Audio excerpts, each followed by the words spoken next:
이것이 복음이다 라는 주제로 여러분과 함께 오늘 이 시간 말씀을 살펴보고 있습니다.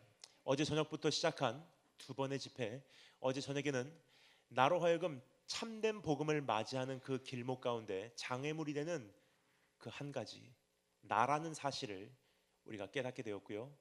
이제는 내 안에 싹트기 시작한 그 불신의 장벽을 넘어 이젠 주님 품으로 달려 들어가기를 원하는 그러한 새로운 소망이 어제 시간을 통해서 우리 안에 회복되기 시작했는 줄 믿습니다. 어제 시편 23편 말씀이었죠. 여호와는 나의 목자 되시니 내가 부족함이 없으리로다. 왜 부족함이 없는지, 그것은 문제 해결이 되었기 때문에도 아니요, 기도 응답이 되었기 때문에도 아니요, 어떤 현실이 변화되었기 때문에가 아니라 그분께서 내 삶에 오셔서 행하시는 세 가지 사역이 있기 때문이라는 사실을 우리가 알게 되었습니다.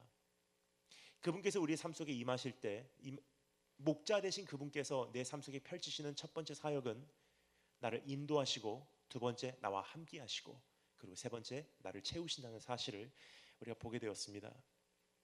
오늘 이 시간은 어제 그 말씀을 딛고 한 걸음 더 나아가서 이제는 우리가 그냥 업신 여기는 싸구려 복음이 아니라 이제는 주님을 내가 정말로 소유하기 위해서 어떻게 하여야 하나,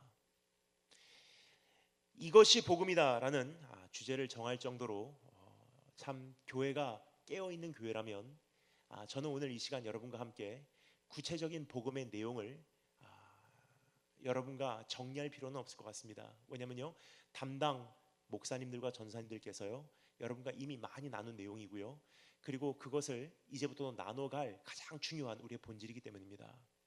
하지만 오늘 밤 이 말씀을 통해서 우리가 듣기를 원하는 것은 바로 이것입니다. 그 복음을 우리가 받아들이는 가운데 나에게도 요구되는, 하나님께서 우리 요구하시는 바 된 나의 반응이 있다는 것입니다. 온전한 복음을 받아들이기 위한 반응, 주님과 함께하기 위한 나의 결단. 사실 복음은 선포되었고 복음은 지금까지 내 주변에 언제나 선포되어 왔지만 그것을 내가 온전히 누리지 못한 것은요, 충분한 가르침이 없어서뿐만이 아니라 내가 그 복음을 받아들일 준비가 되지 않았다는 것입니다. 복음을 받아들이기 위한 몸부림침을 하지 않았다는 것입니다. 따라서 오늘 이 시간 여러분과 함께 주님의 임재 속으로 들어가기를 원하며 다시 한번 내 안에 그 복음이 회복되기를 원하는 그런 갈망함으로 오늘 이 말씀에 함께 귀를 기울여보도록 하겠습니다. 오늘 이 말씀, 지금 읽은 이 본문은 부흥에 대한 기록입니다. 참된 회복에 대한 기록입니다. 참된 치유에 대한 그림입니다. 정말로 우리가 원하는 부흥의 회복, 복음의 회복, 그리고 참된 부흥, 이것이 어떻게 일어나는지 오늘 이 말씀을 통해서 우리가 함께 살펴보도록 하겠습니다. 오늘 이 말씀을 통해서 주님께서 우리를 이렇게 초대하고 계십니다. 내가 너를 만나기를 원한다. 그럼 복음이라는 것은요, 어떤 뜬구름 잡는 그러한 막연한 사상이 아닙니다. 복음은 주님을 만나는 것에서부터 출발을 합니다. 정말로 주님을 만나면 우리는 그분을 아름답게 여길 것이고 그분을 흠모하게 될 것이며 우리는 그분을 사랑할 수밖에 없게 되기 때문입니다. 따라서 여러분, 복음이라는 것은요, 주님을 유용하게 여기는 신앙이 아니라 주님을 아름답게 여기는 신앙이라고 정리하셔도 정확하다고 생각을 합니다. 주님을 유용하게 여기는 신앙이라는 것은요, 내가 이분을 통해서 무엇을 얻을까? 이분을 통해서 기도 응답받고, 이분을 통해서 문제 해결받고, 이분을 통해서 진로 문제 해결되고, 주님이라는 분은 나에게는 유용한 존재로 여겨지고 있는지, 혹은 그분은 나의 아름다운 존재인가? 나에게 어떠한 특별히 현실의 변화가 없다 할지라도, 문제 해결이 즉각적으로 없다 할지라도 그냥 그분이 좋은 것을 어떻게 합니까? 그분을 얻기 위해서는 내가 무엇이든 내려놓을 수 있습니다라는 고백이 부흥의 소유자들의, 복음의 소유자들의 고백이 아닌가 생각이 됩니다. 따라서 여러분, 그분을 유용하게 여기는 것이 아니라 아름답게 여기기를 원하신다면요, 그분을 만나야 돼요. 조금 전에 말씀드렸듯이 이미 복음이 충분히 여러분에게 선포되어 왔고요, 그리고 이제부터도 담임 목사님과 담당 목사님들과 전도사님들을 통해서 끊임없이 선포돼 갈 것입니다. 하지만 나로 하여금 그 복음을 누리지 못하게 하는 것은요, 메시지가 없어서가 아니에요. 내가 그것을 받아들이지 않았기 때문입니다. 자, 그렇다면 오늘 성경이 말하고 있는 그 엄격한 부르심, 복음을 받아들이기 위한 우리에게 요구된 한 가지 반응, 우리 함께 살펴보기 위해서 다음과 같은 네 가지로 나누어서 이 말씀에 다가가기를 원합니다. 오늘 이 말씀이 우리에게 소개하고 있는 네 가지 현실입니다. 네 가지 현실을 한번 우리가 분석해보고 내 영적 현 주소를 점검해보고 이제부터 우리가 나가야 될 길을 다시 한번 우리가 확보하는 그런 시간이 되었으면 좋겠습니다. 네 가지. 첫 번째, 어제의 승리로 살아가던 인생. 두 번째, 오늘도 반복된 연약함의 모습. 세 번째, 갈급함 가운데 몸부림친 기도. 네 번째, 기도를 통해서 일어나는 역사. 우리 네 가지를 함께 정리해 보도록 하겠습니다. 그럼 첫 번째, 따라서 하겠습니다. 어제의 승리로 살아가던 인생. 예, 오늘은 처음부터 중고등부 정도 되는 목소리입니다. 우리 조금 더 청년답게 다시 한번 크게 따라서 하겠습니다. 어제의 승리로 살아가던 인생. 감사합니다. 우리 다 같이 하나님 말씀 직접 읽어보도록 하겠습니다. 어제도 몇 번 말씀을 드렸지만 어떠한 강사 목사님의 이야기를 기억하시고 돌아가셔도 사실 오늘 이 시간을 마치면요 굉장히 공허해요. 하지만 한 구절이라도 내가 내 입술로 읽고 다니엘 김 목사님께서 저 말씀을 이런 말씀 해야 되겠다 생각하고 와서 하나님 말씀을 거기다 끼워 맞추고 있는지, 아니면 정말로 하나님 말씀이 그렇게 말하고 있는지 확인할 필요가 있다는 거예요. 그리고 그 말씀이 내 안에 뿌리 박히고 생명력을 발휘할 수 있도록 직접 이 말씀, 다소 길 수 있는 본문 말씀이지만 우리가 함께 읽어 내려가도록 하겠습니다. 33장 1절부터 3절까지 말씀 함께 읽도록 하겠습니다. 다 같이 한 목소리로 시작.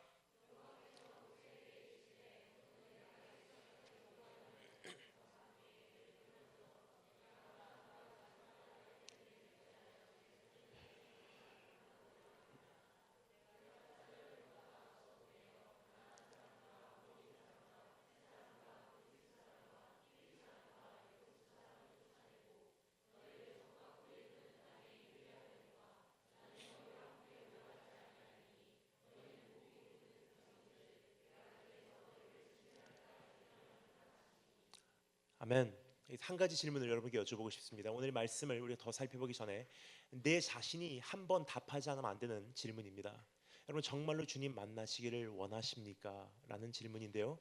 답을 소리내어 하지 않으시기를 바랍니다. 왜냐면요, 여러분께서 오늘 쉽게 대답할 만한 질문이 아니라는 거예요. 내 가슴에 한번 주님 앞에서 묵상할 만한 질문입니다. 정말로 주님을 만나시기를 원하십니까? 우리가 너무나 익숙하게 주님을 만나기를 원한다고 고백은 해도요, 제가 가만히 사역을 하면서 지켜본 결과 제가 내린 결론입니다.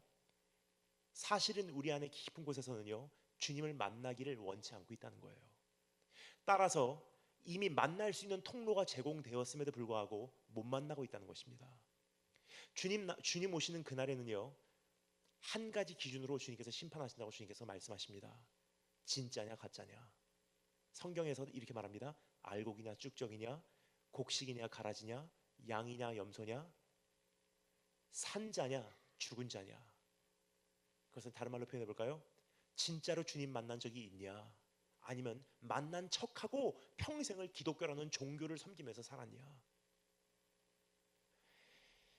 그래서 여러분 주님 나라 가면요 정말로 주님을 만났던 사람들만 천국에 모일 것입니다. 그래서 오늘 이 시간 여러분에게 다시 한번 질문을 드립니다. 정말로 주님 만나시기를 원하십니까? 정말로 주님을 만나시기를 원하신다면요 오늘 이 말씀을 함께 우리가 귀를 기울여 들어보도록 하겠습니다.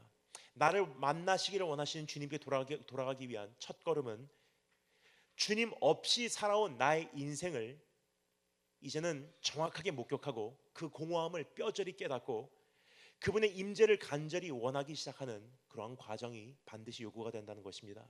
즉 어제의 승리로 여태까지 살아온 나의 인생의 현실을 인정하고 그것으로 인해 가슴 아파하고 이제는 그분 없이는 살지 않겠노라고 결단하고 또 결단하는 과정이 우리에게 요구가 된다는 거예요.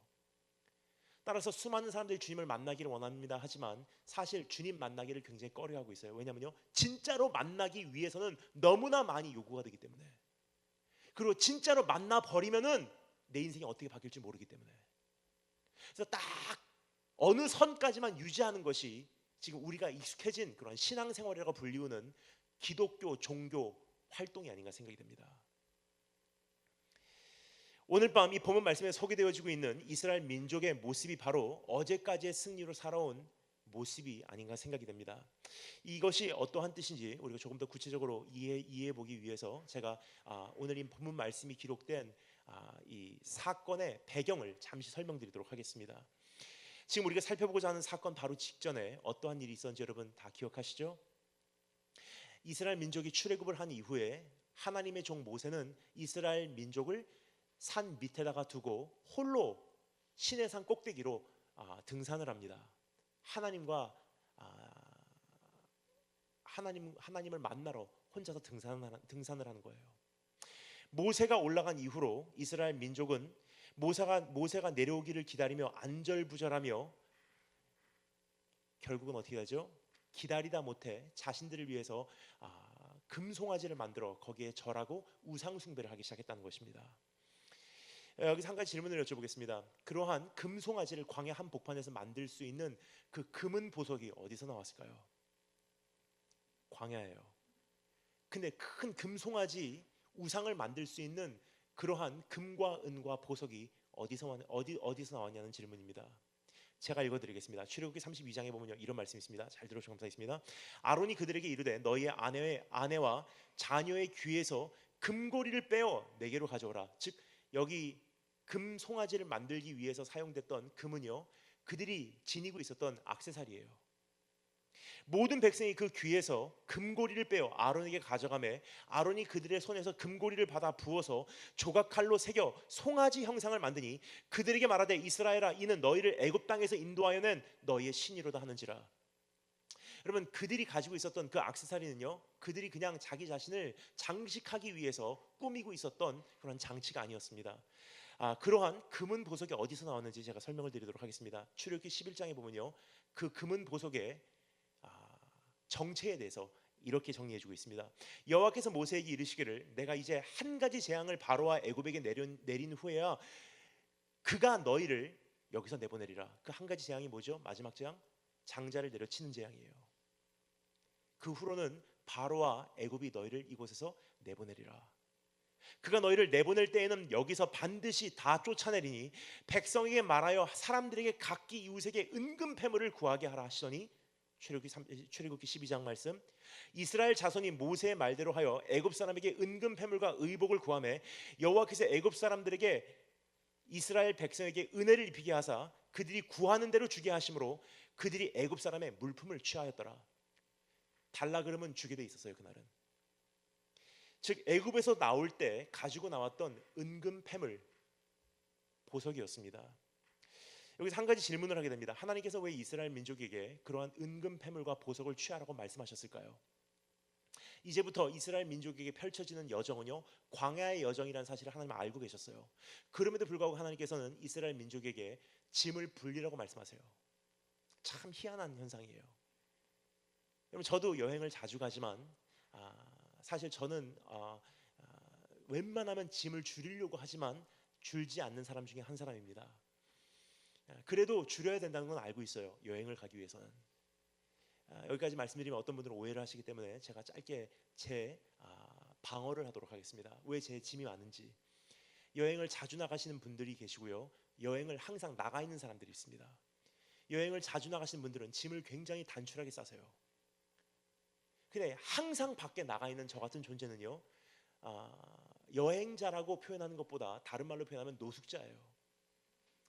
따라서 제 짐은요 그냥 어떠한 자주 여행을 나가시는 그러한 사람의 짐이 아니에요. 저는요 외국에서 사역을 마치고 한국에 도착함과 동시에 어디로 또 비행기를 갈아타고 출발해야 될지 모르는지라 충전기 애답터만 해도요 몇 개를 가지고 지금 다니고 있다는 것입니다. 심카드 20개 그리고 현지에 도착해서 환전을 하기까지 시간이 걸릴 수가 있는 거로 예를 들어서 밤중에 도착하면요 그 나라 화폐가 없으면 숙소도 체크인을 못할 때가 있어요. 따라서 그 나라에 도착해서 적어도 하루 이틀 정도는 생존할 수 있는 정도의 약 27개국의 화폐를 그대로 캐시로 가지고 다닙니다. 그렇다고 해서 저기는 제 가방을 넘보시면 안 됩니다. 오늘은 다 빼놓고 왔습니다. 한국에 있는 거로. 그리고 여행을 자주 가시는 분들은요, 이번에는 빨리 갔다 와서 운동하면 되지라고 생각해요. 그래서 저는요, 항상 나가 있는지라, 갔다 와서 또 다른 곳으로 가는지라, 갔다 와서 운동하면 되지라는 생각이 있을 수가 없어요. 이번에 운동 못하면요, 다음에도 운동 못하는 거예요. 따라서 저는 제가 갖고 다니는 가방의 하나는, 배낭 하나는 다 운동 가방이에요. 러닝 슈즈, 그리고 역도화, 그리고 크로스핏화. 그 운동화만 3컬레를 가지고 다닙니다.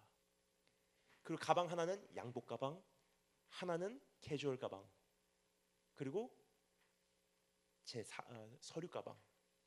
짐이 굉장히 많아요. 사실 이것은 보편적인 예는 아니에요.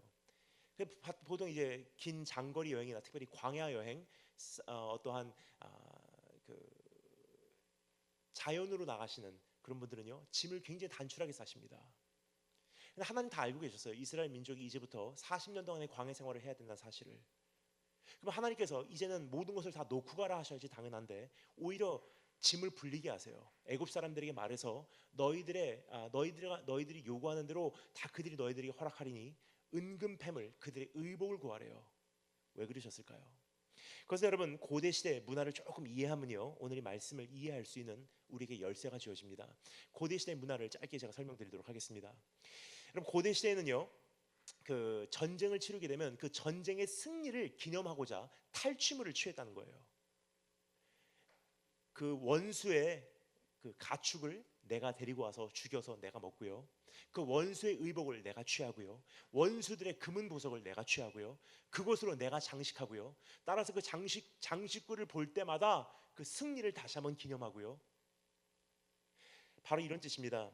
이스라엘 민족이 출애굽을 한 사건, 그때 가지고 나온 금은 보석과 의복은요, 이것은 이스라엘 민족의 출애굽 사건은 어떠한 불쌍한 난민들의 초라한 이주가 아니라 자신의 백성을 지켜내시는 하나님의 영광스러운 대승리였다는 것을 기념하게 하고자 그들에게 구하는 대로 주시게 하신 거예요. 너희들 노예 아니야. 이제 그냥 쫓겨나는 게 아니야. 바로가 보내주는 게 아니야. 바로와 애굽은 패배해버렸어. 이것은 여호와 하나님, 자신의 백성을 지키시는 하나님의 대승리야. 그들에게 탈취물을 취하라. 너희가 구하는 대로 그들이 너에게 주리라. 은금패물, 그들의 의복을 취하라는 거예요. 그들의 보석을 취하라는 거예요. 즉 여러분, 그들이 갖고 있었던 은금패물과 보석은요, 승리의 상징이에요. 근데 광야에 오자마자 비극이 시작이 됩니다. 뭐죠? 자기의 몸을 장식했던 그 은금패물에 시선을 빼앗겨 버려요. 여러분 따라 감사했습니다. 승리는, 다시 한번, 승리는 나를 취하게 할 수 있다. 자신의 몸을 장식했던 그 은금패물과 의복을 가지고 끊임없이 기뻐한 거예요. 야, 승리다, 대승리야. 우리가 이겼어. 야, 대승리였어, 대승리. 정말 좋았지. 한참을 그렇게 하던 가운데 자신도 모르는 사이에 승리를 주신 분으로부터 나에게 허락해 주신 그 승리에게 나의 시선이 빼앗겨 버리는 거예요. 여러분, 승리는 그 승리를 주신 분으로부터 우리의 시선이 흐트러지는 순간 우리를 취하게 합니다. 성공은 그 성공을 허락하신 분으로부터 우리의 집중력이 희미해지는 순간 그 성공이 나로 하여금 감을 잃게 한다는 사실이에요. 그래서 여러분, 우리 주님께서 정말 위대하시다고 저는 생각을 합니다. 우리 주님께서 지상에서의 사역에 그 기간 동안 어떻게 하셨는지 여러분 기억하시죠? 위대한 역사를 이루시고요, 기적을 맛보시고요, 천국 복음 전파하신 후에는 홀로 모두와의 관계를 다 일단 정지시켜 놓으시고 산의 밤에 산으로 오르셔서 아버지 하나님을 대면하는 모습을 성경을 통해서 볼 수가 있습니다. 저는 이제 선교사로 파송돼서 이제 10년째 이렇게 들어서고 있는데요, 가끔 이렇게 듣는 질문이 있어요. 목사님, 지난 10년 동안 가장 힘들었던 것이 무엇입니까? 저는 그분들이 어떠한 대답을 바라고 계신지 조금 이렇게 상상이 가요. 이슬람권 돌아다니면서 핍박이 참 힘들었습니다. 어떠한 가난함이 어려웠습니다. 배고픔이 힘들었습니다. 추위가 힘들었습니다. 더위가 정말 못 견딜 만큼 힘들었습니다. 중국에서 지하교회 사역할 때 정말로 외로웠습니다. 그러한 대답을 원하신다고 생각을 합니다. 하지만 그런 것들도 물론 있었지만 사실 제가 힘들었던 것은 그게 아니었어요. 지하교회 사역은요 굉장히 행복해요 사실. 근데 진짜로 외로운 것, 진짜로 힘들었던 것, 진짜로 저에게 어려웠던 것이 무엇이냐면요, 지난 10년 동안의 사역 가운데 강단 후의 사역이에요. 강단 후의 저의 삶입니다. 여러분 잘 모르실 거예요. 하지만 강단을 한 번이라도 서셨던 분들은요, 잘 아실 것입니다. 딱 강단에 서기 전까지는요, 성도님들이 그냥 가만히 그냥 말씀 듣고자 자리에 모여요. 제가 딱 강단에 올라오는 순간 저에 대해서 모르시는 분들은요, 머리도 이렇게 세웠고 청바지고 부츠 신었기 때문에 날라리 목사인가. 그러다가 말씀이 시작된 이후로 딱 10분 정도 후에 본인도 모르신 사이에 펜을 드세요. 그리고 노트를 적기 시작하십니다. 말씀이 시작한 이후로 딱 30분에서 35분 지나가면요, 본인도 모르신 사이에 펜을 내려놓으시고 앞으로 기울여서 말씀에 집중하기 시작해요. 그때 이후로 딱 20분 30분 지나잖아요. 강당 구석구석에서 훌쩍훌쩍하는 소리와 티슈 뽑는 소리와 손수건을 꺼내는 모습들이 목격이 됩니다. 그때부터 딱 20분쯤 지나면요, 영적 최절정에 도달하게 돼요. 마음이 뜨거워지고요, 그 예배당 안에 있는 그 영적 분위기가요 굉장히 뜨겁게 달구어져요. 그때 설교자는 얘기합니다. 우리 다 같이 머리 숙여 기도하겠습니다. 간절한 마음으로 회심하는 그러한 심정으로 머리를 숙이고 가슴 찢고 싶은 그러한 마음으로 주님을 찾게 됩니다. 그 순간 뒤에서 반주가 들려요. 그리고 찬양 한 곡 부르고요, 마음이 감성이 격해졌을 때 우리 다 같이 주님 앞에 다 같이 주님 앞에 우리 결단하며 기도하겠습니다. 주여 부르시면요, 회개하고 울고 가슴을 치고 무릎 꿇고 주님께 부르시는 그 모습들이 얼마나 귀하게 보이는지 여러분은 안 보이시겠지만 저는 이 앞에서 다 보고 있어요. 여러분, 그 강단 위의 영광과 강단 위에서의 그 감격은요 사실 이루 말로 표현을 못합니다. 여러분, 사람 몸에는 아드레날린이라는 그 화학 요소가 있죠. 그것은 나로 하여금 내 안에 있는 5대 감각을 극대화시켜서 그 영향력을 극대화함으로 그 주어진 상황을 잘 감당케 하는 내 몸 안에 있는 화학 물질이에요. 긴장하면 나오는 것이고 경직되면 나오는 것이, 어떠한 특별한 상황을 맞이하면 내 몸에 배출되는 것이 아드레날린이에요. 내 몸에 있는 그 5대 감각을 극대화시키는 거예요. 따라서 강단 위에 올라오기 전하고요, 강단 위에 올라온 후에는요, 제가 사용하는 그 5대 감각의 그 능력이 다르다는 거예요. 평소에 보이지 않는 것들이 보이기 시작해요. 맡아지지 않는 냄새가 맡아지기 시작하고요, 들리지 않는 소리들이 다 들리기 시작해요. 강단 위에 서 있으면요, 저분이 조시는구나, 저분이 딴 데 보시는구나, 저분이 핸드폰 체크하시는구나, 안 보는 것 같아도 다 보여요. 내 몸에 있는 5대 감각이 극대화된 거예요. 따라서 강단 위에 올라오면요, 지금 제 안에 뛰고 있는 이 심장의 맥박수가요, 강단 밑에서 뛰는 것보다 훨씬 빠르게 지금 진동을 하고 있습니다. 막 뛰고 있어요.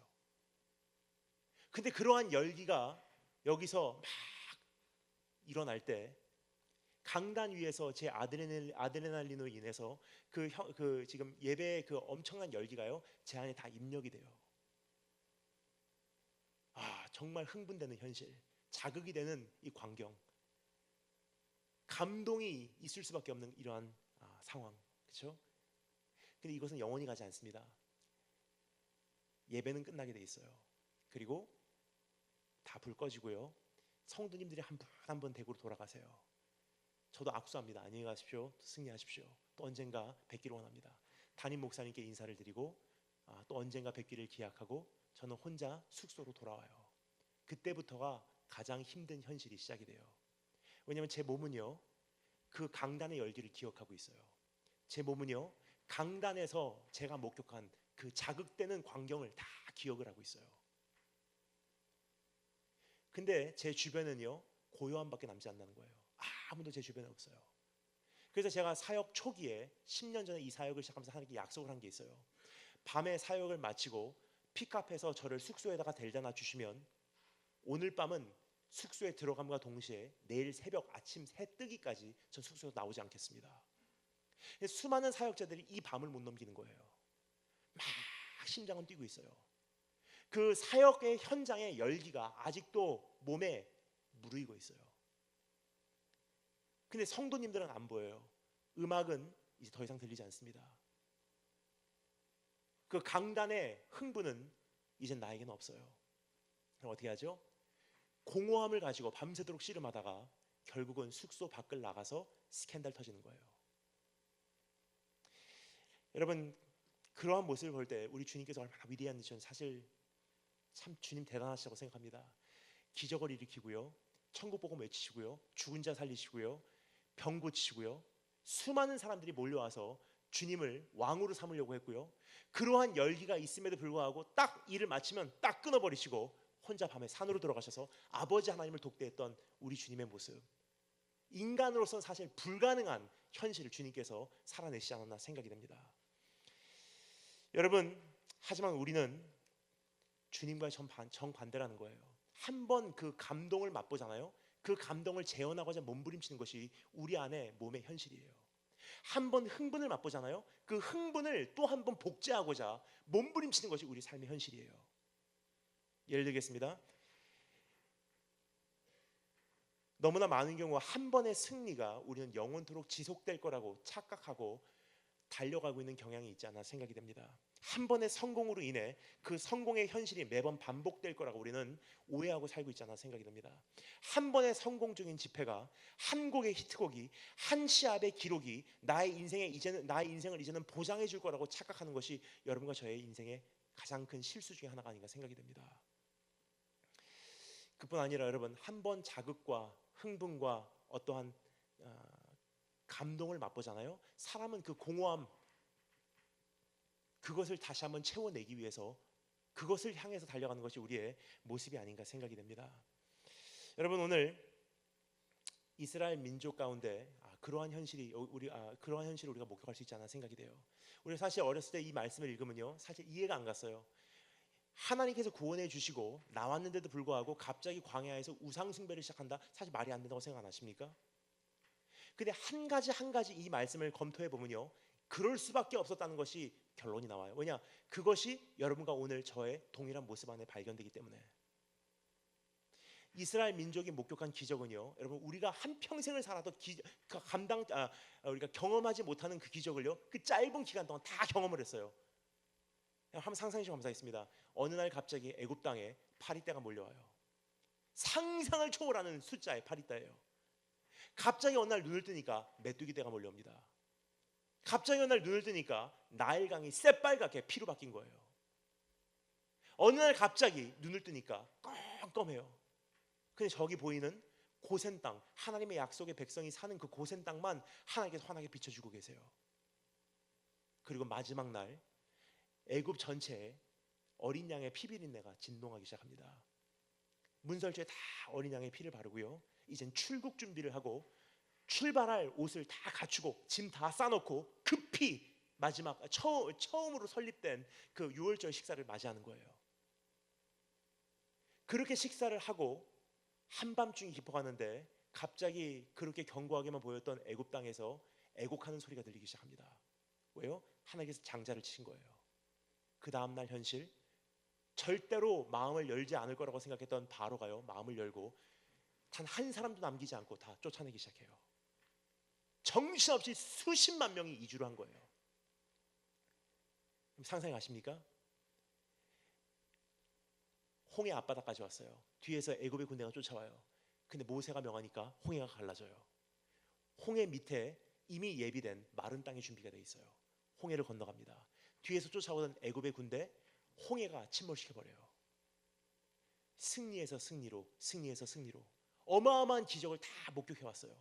그 순간 그들 안에 있었던 그 아드레날린의 흥분의 강도, 여러분 상상하십니까? 계속 그렇게 갈 줄 알았어요. 영광에서 영광으로, 승리에서 승리로, 흥분에서 흥분으로, 자극에서 자극으로. 근데 딱 광야에 들어서고 나니까 어떠죠? 아무것도 없는 거예요. 지금쯤이면 이제 약효가 떨어지는 거예요. 여러분, 그것이 이스라엘 민족이 안절부절했던 바로 원인입니다. 이제는 그 흥분의 강도가 떨어지려고, 흥분의 약효가 떨어지려고 하니까, 약기운이 떨어지려고 하니까 모세 어디 있어? 모세 데리고 나와. 지금 또 흥분시켜줘. 또 감동을 시켜. 또 기적을 일으켜. 모세를 찾은 거예요. 근데 없는 거예요. 그럼 어떻게 하죠? 그들에게는 이미 하나님이 중요한 게 아니에요. 또 한 번 자극시키고자 하는 것이 이것이 우선권이에요. 따라서 하나님이 자극시켜 주지 못한다면, 또 한 번의 승리를 우리에게 허락해 주지 못한다면, 또 한 번의 성공을 우리에게 맛보게 해주지 않는다면, 또 한 번의 승전가를 부르게 하시지 않는다면, 그러면 하나님을 다른 걸로 replaceable part, 하나님을 다른 것으로 내가 교체해 버리겠습니다. 우상을 세운 거예요. 그 앞에서 절하기 시작합니다. 여러분, 그것이 저 여러분과 우리 안에 똑같이 지금 존재하고 있다는 사실입니다. 이스라엘 민족이 특별히 악한 민족이 아니에요. 여러분과 제 안에 있는 죄성이요, 이스라엘 민족을 통해서 우리가 볼 수 있는 거울로 우리에게 등장하고 있습니다. 아직도 설득되지 않으신 분들을 위해서 한번 내 자신을 점검하고자, 진단하고자 제가 여러분에게 말씀드리도록 하겠습니다. 내가 정말로 어제까지의 승리로 살아오진 않았는지, 또 한 번의 자극을 복제하고자, 또 한 번의 흥분을 재현하고자 살아오진 않았는지, 승리 위주로 살아오진 않았는지 한번 내 자신을 살펴보기 위해서 세 가지, 어제까지의 승리로 살아온 사람들에게 반드시 나타나는 세 가지 현상, 우리 한번 점검해 보도록 하겠습니다. 첫 번째, 주님과의 현재 관계에 대해서 무감각 혹은 무관심해지기 시작해요. 너무나 중요한 말씀이기 때문에 다시 한번 말씀드리겠습니다. 내가 어제까지의 승리로 살아왔다면 주님과 현재 관계에 대해서 무관심 혹은 무감각해지기 시작한다는 거예요. 여러분, 여쭤보겠습니다. 알코올에 취한 사람들은 무슨 힘으로 살아가죠? 어려운 질문 아닙니다. 답은 질문 안에 담겨져 있습니다. 알코올에 취한 사람들은 무슨 힘으로 살아가죠? 알코올의 힘. 마약에 취한 사람들은 무슨 힘으로 살아가죠? 마약의 힘. 성공에 취한 사람들은 무슨 힘으로 살아가죠? 성공이에요. 이스라엘 민족이 광야까지 올 때까지는요, 처음에는 하나님을 정말 사모하는 마음으로 왔겠죠. 그런데요, 그 성공과 그 대승리를 허락하신 그 하나님으로부터 조금 시선이 희미해지는 순간 그 성공과 그 승리가 그들을 취하게 합니다. 어떻게 돼요? 흥분을 맛봐버린 거예요. 근데 광야에 오니까 지루해요. 광야에 오니까 기적이 보이잖아요. 광야에 오니까 아무 일도 일어나지 않는 거예요. 약기운이 떨어지기 시작합니다. 그럼 어떻게 하죠? 또 한 번의 흥분을 맛봐야 돼요. 이 사람들은 약기운 떨어지면 안 되거든. 그때부터는요, 하나님이 중요한 게 아니에요. 또 한 번 내 자신을 충족시키는 것이 중요하기에 그것을 위해서는 수단과 방법을 가리지 않는 것이 이스라엘 민족이요, 여러분과 오늘 제가 회개해야 될 내용들이 아닌가 생각이 듭니다. 여러분, 강단의 열기에 취한 사역자는 주님과의 관계는 둘째 문제입니다. 사역의 열정에 취한 성도들은 주님과의 친밀함은 사역을 성공시킬 도구일 뿐 주님은 둘째 문제예요. 사회의 정의에 취한 교회는 오히려 강팍해져 가기만 합니다.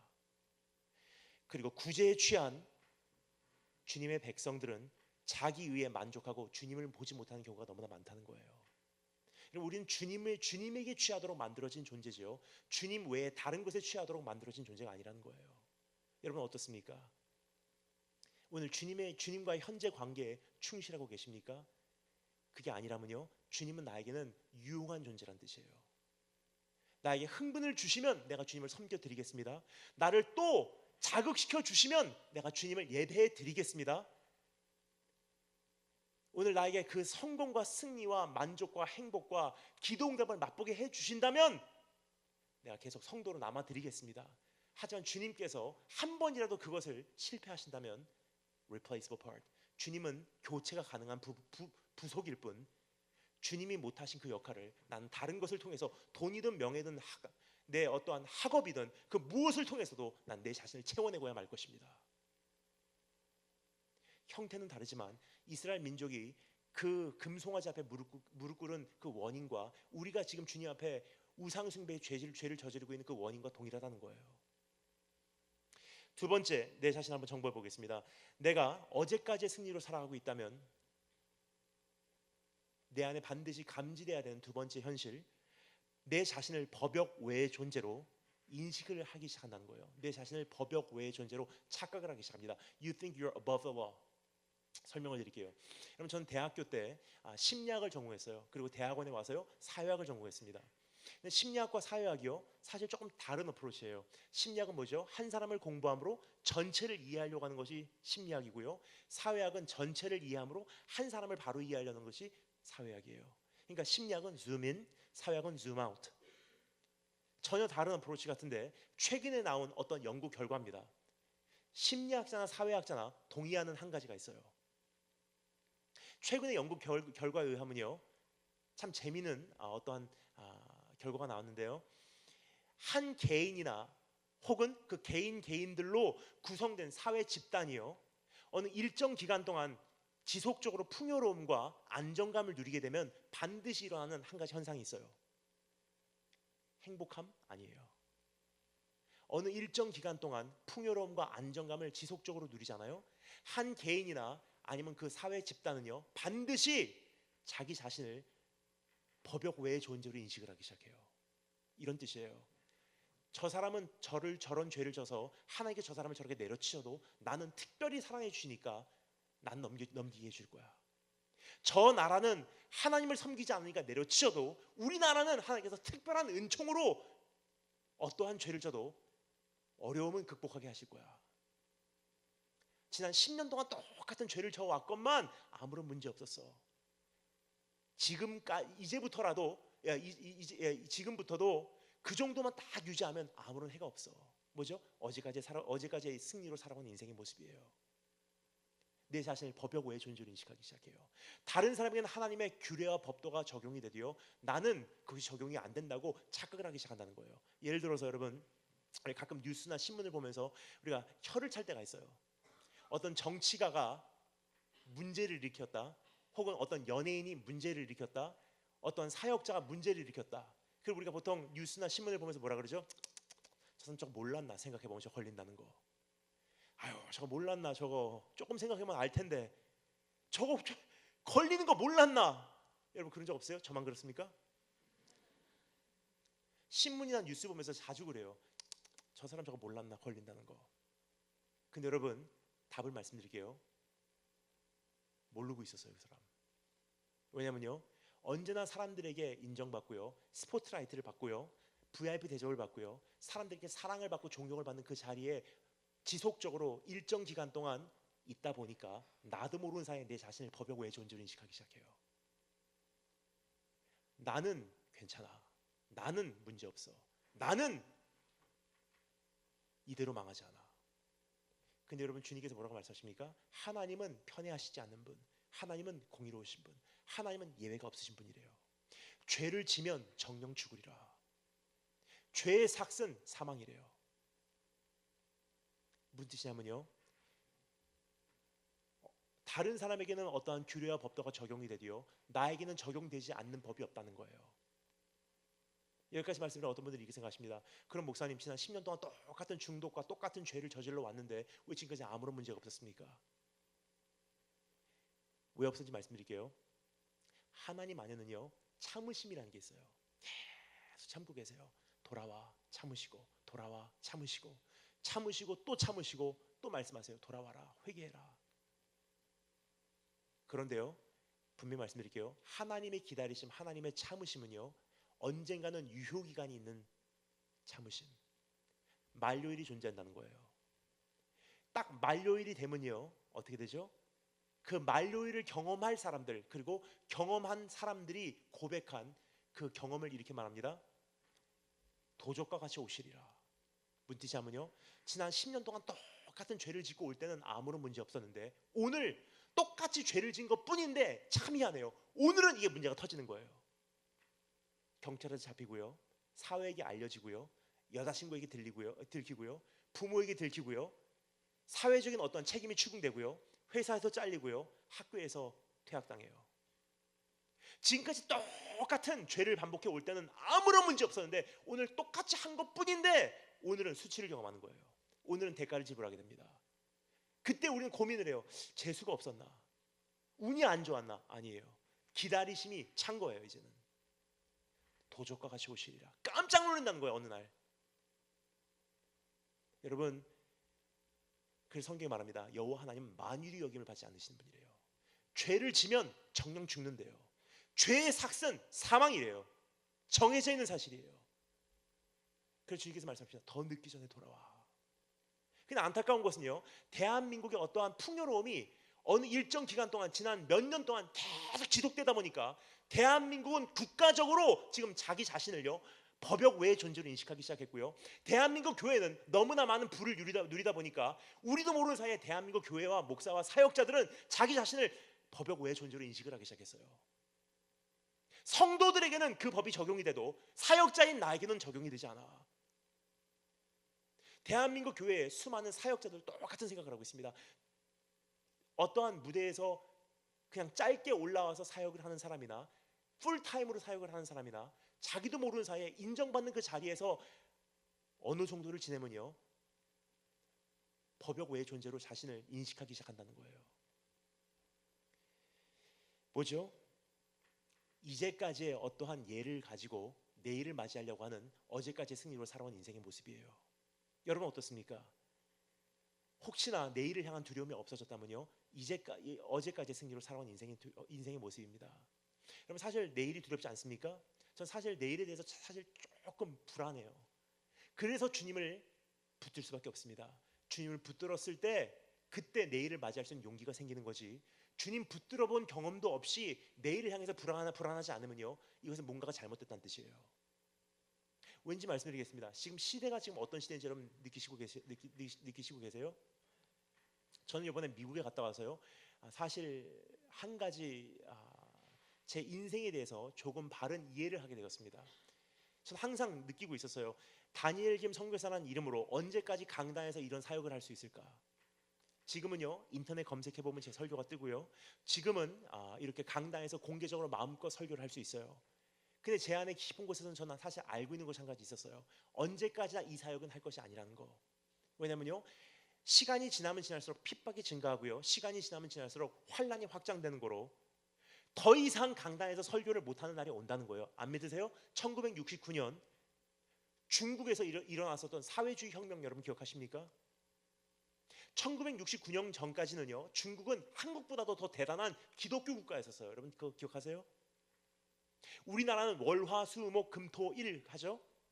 중국은요 얼마나 기독교 바탕이 뚜렷했냐면 지금까지도 중국은 월화수목금토일을 리바이 뭐냐면요 예배 후 1일, 예배 후 2일, 예배 후 3일, 주일을 리바이티엔 예배일이에요. 지금까지도 그렇게 부르고 있어요. 그만큼 중국의 문화가 기독교에 젖어들었다는 것을 알려주고 있는 한 가지 현실이 아닌가 생각이 됩니다. 그런데요 1969년에 사회주의 혁명이 딱 일어나자마자 어떻게 됐죠? 그 마을에 있는 모든 성경 다 가지고 와서요 가솔린 붓고 불 붙여버렸어요. 핍박이 시작됩니다. 목사들 다 죽임당했고요 투옥됐어요. 근데 여러분 이것이 중국의 현실로 끝날 거라고 생각하십니까? 아니에요. 마태복음 24장, 마가복음 13장, 누가복음 17장, 21장에서 뭐라고 말하죠? 시간이 가면 갈수록 환란이야. 핍박은 증가하고 거짓 그리스도들과 거짓 선지자들이 더 많이 나타나게 돼 있어. 기근이 심해질 것이고 지진이 심해지게 돼 있어. 사랑은 식어오고 사람들은 조급하게 돼 있어. 너희가 세상에서 환란을 당하나 담대하라. 이것이 내일 우리가 바라보고 있는 내일의 현실입니다. 따라서 언제까지나 제가 여기서 이렇게 설교할 수 있다고 생각을 안 해요. 제 생각에는 나이 한 60, 70까지는 할 수 있지 않을까 생각을 했어요. 근데 여러분 몇 개월 전에 제가 미국 사역을 다녀와서 아니구나.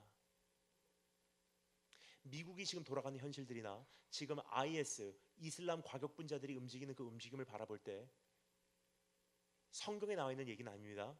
어떠한 자료가 있어서 말씀드린 게 아니에요. 온 세계를 다니면서 제가 느낀 바예요. 다니엘 김 선교사라는 이름으로 이렇게 공개 사역을 할 수 있는 기간이요 제 솔직한 생각은 제가 느끼기로는 지금부터 길어봐야 10년이에요. 경제적으로 교회가 굉장히 힘들어지고 있고요, 성도들이 지금 경제적으로 굉장히 큰 어려움들을 당하고 있는 게 보편적인 현실이에요. 그럼 여러분 이제는 외부 강사 1년에 5번 초빙할 수 있었던 것도 이제부터 시간이 지나면 지날수록 3번, 2번, 1번으로 줄어요. 그뿐입니까?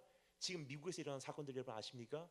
그냥 총기 사건이 학교에서 일어난 사건들이 아니에요. 이제는 예배를 드리고 있는데 뒤에서 들어와서 예배 드리는 사람들 뒤에서 쏘는 거예요. 무차별로. 최근에 오하이오 주에서 통과된 법입니다. 제가 이번에 경찰 목사님 친구를 만나서 깜짝 놀랐어요. 이 법이 통과가 됐대요. 드디어 미국 오하이오 주에서는요, 그러한 사건을 방지하고자 경찰 목사님들은요, 주일날 설교할 때 강단에 설교하러 올라오면서 권총을 끼고 올라오게 되어 있어요. 왜냐면요, 성도들은 목사님 바라보고 있죠. 목사는 설교할 때 유일하게 입구 바라보고 있는 거예요. 어떤 사람이 들어와서 총 갖고 들어와서 낌새가 이상하면요, 성도들이 난 차라리 주님을 위해서 죽겠습니다 하는 것은 본인들의 선택이겠지만 목자의 입장에서는 생명에서 죽음으로 넘어가는 그 길목 가운데 마지막 수비망이 목사라는 거예요. 따라서 총 갖고 들어오면 목사가 먼저 쏘겠다는 거예요. 이것이 성경적으로 도덕적으로 맞다 틀리다를 제가 논하고자 여기서 지금 말씀드린 게 아니에요. 제가 지금 말씀드리는 이유는요, 세상이 여기까지 왔다는 거예요. 지금 여러분, 한국은 안전할 거라고 생각하십니까? IS 기억하세요? 프랑스에게 테러 경고했고요, 대한민국에게 정식으로 작년에 테러 경고를 했어요. 그런데 프랑스에서 폭탄이 폭파해 버렸어요. 무슨 뜻이냐면요, 프랑스에서 먼저 폭파한 거지 한국은 예외가 아니라는 거예요. 이제 그럼 만약에 한국에서 폭발하면 어떻게 되는지 여러분 상상해 주시면 감사하겠습니다. 어느 날 수도권 출퇴근 시 수도권 2호선에서 신도림역 영등포역에서 만약에 폭파하잖아요. 어떤 일이 닥칠는지 상상해 가십니까? 더 큰 문제는요, 폭파한 거 수습하는 게 문제가 아니에요. 그 다음이 문제예요. 지금 어떠한 그 보안 검색 때도 없이요, 출퇴근 시간이 굉장히 힘들어요. 그런데 만약에 거기다가 보안 검색대를 세우게 되면요, 금속 탐지기라든지 어떤 보안 검색대를 세우게 되면 이젠 출퇴근 시간 대한민국은요, 경제와 이동이 마비가 돼 버린다는 거예요. 지금 우리가 사실 무방비 상태로 정신없이 가고 있어요. 왜요? 지난 수년 동안 아무런 문제 없었기 때문에. 뭐죠? 이제까지의 승리로 살아오던 인생. 이렇게만 하면 돼. 최소만 유지하면 돼. 아무런 문제 없었어. 이 일본은 하나님께서 치시지만 우리나라는 아무런 문제 없어. 최소한도의 신앙생활 유지해도 지금까지 아무런 문제 없었잖아. 이제부터도 아무런 문제 없어. 내 자신을 법역 외의 존재로 인식을 하기 시작합니다. 세 번째, 주님 없이도 살 수 있다고 이제는 확신을 하기 시작해요. 이것이 바로 오늘 밤 본문 말씀에서 비춰진 이스라엘 민족의 모습이 아닌가 생각이 됩니다. 주님 없이도 살아왔다고 생각하고 주님 없이도 살 수 있다고 생각하게 되고 결국은 주님 없이 살아가는 인생이 되어버려요. 애굽에서 탈취물로 자기 자신을 치장하고 그것으로 도취되고 그것으로 자신의 정체성을 삼아냈다는 거예요. 아, 우리 승리를 얻었어. 우린 이런 민족이야. 아, 난 이런 사람이야. 야, 그 흥분 대단해. 아우, 진짜 대단했어. 광야에 와서도 그 얘기하고 있는 거예요. 다 귀에 달고요, 몸에다 걸고요, 그 의복 입고요, 좋아만 하고 있고 자신의 승리의 상징으로 우상을 만들어서 그 앞에서 절하기 시작합니다. 금송아지에다 절했다는 것은요, 그냥 금송아지가 아니에요. 본인들이 정말로 원하는 그거, 승리에게 절하기 시작한 거예요. 또 자극시켜주세요, 또 흥분시켜주세요, 또 행복하게 해주세요, 또 즐겁게 해주세요. 언제까지나 즐겁게 해주세요. 하나님이 그것을 도와주실 수 있으면 내가 주님을 섬겨드리겠습니다. 하지만 하나님께서 도움이 안 된다면 미안합니다. 여기까지가 주님 사역입니다. 주님은 교체하겠습니다. 금송아지라 할지라도. 이스라엘 민족의 소리를 들리십니까? 아니에요. 여기까지 말씀을 드린 후에 이미 여러분께서는 감지하셨을 것입니다. 그게 내 얘기란 사실을.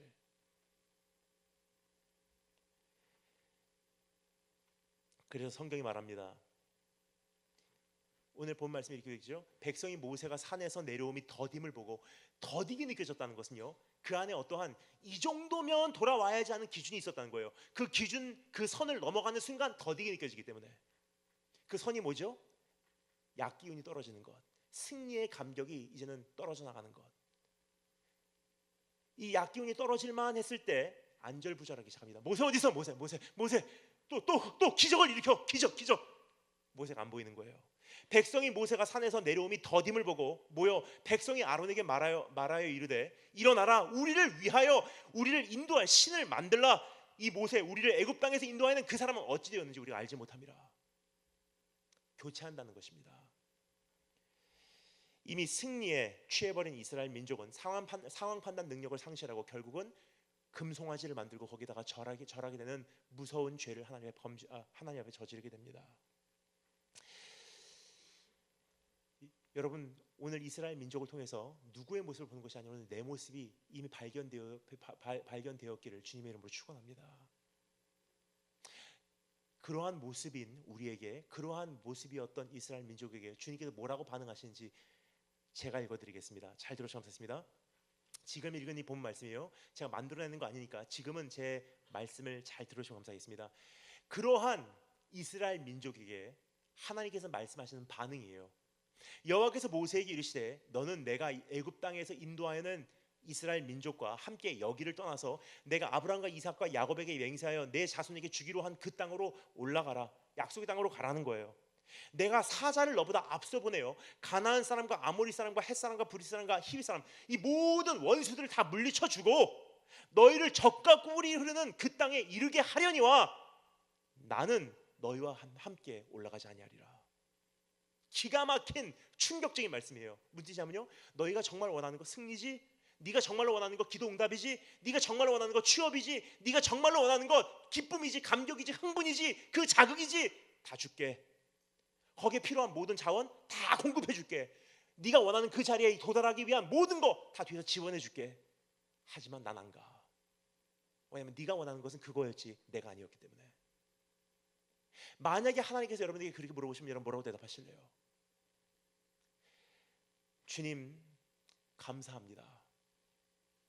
먼저 올려보내주세요. 그리고 언제든지 마음이 바뀌시면 우리를 찾아와 주시기를 원합니다. 우리는 언제든지 주님을 웰컴하겠습니다. 언제든지 생각해보시고 오세요. 일단 먼저 올라가겠습니다. See you later. 그렇게 하실래요? 아니잖아요. 지금 적어도 웃으시는 것은요, 아니라는 건 알기 때문이에요. 왜냐? 정답은 다 잘 알고 있어요. 뭐라고 말하죠? 아, 나는 주님이 없으면 차라리 안 가겠습니다. 난 주님이 계신 곳이 나에게는 약속의 땅입니다. 참 기가 막힌 고백은 다 잘해요.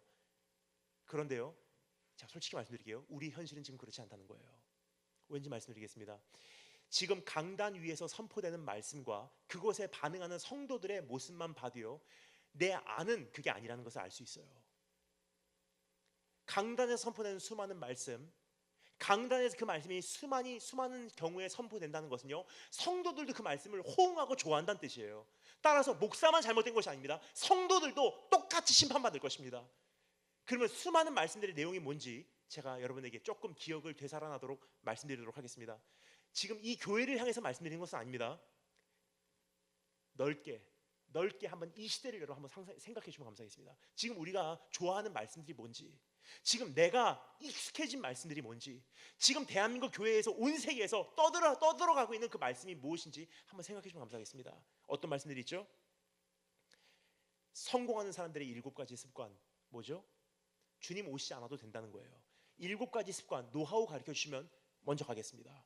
성공을 내가 성취하겠습니다. 주님 오시지 않아도 괜찮습니다. 주님 임재 없어도 괜찮습니다. 주님과의 교제 깨져도 괜찮습니다. 노하우 가르쳐달라는 거예요. 7가지 습관.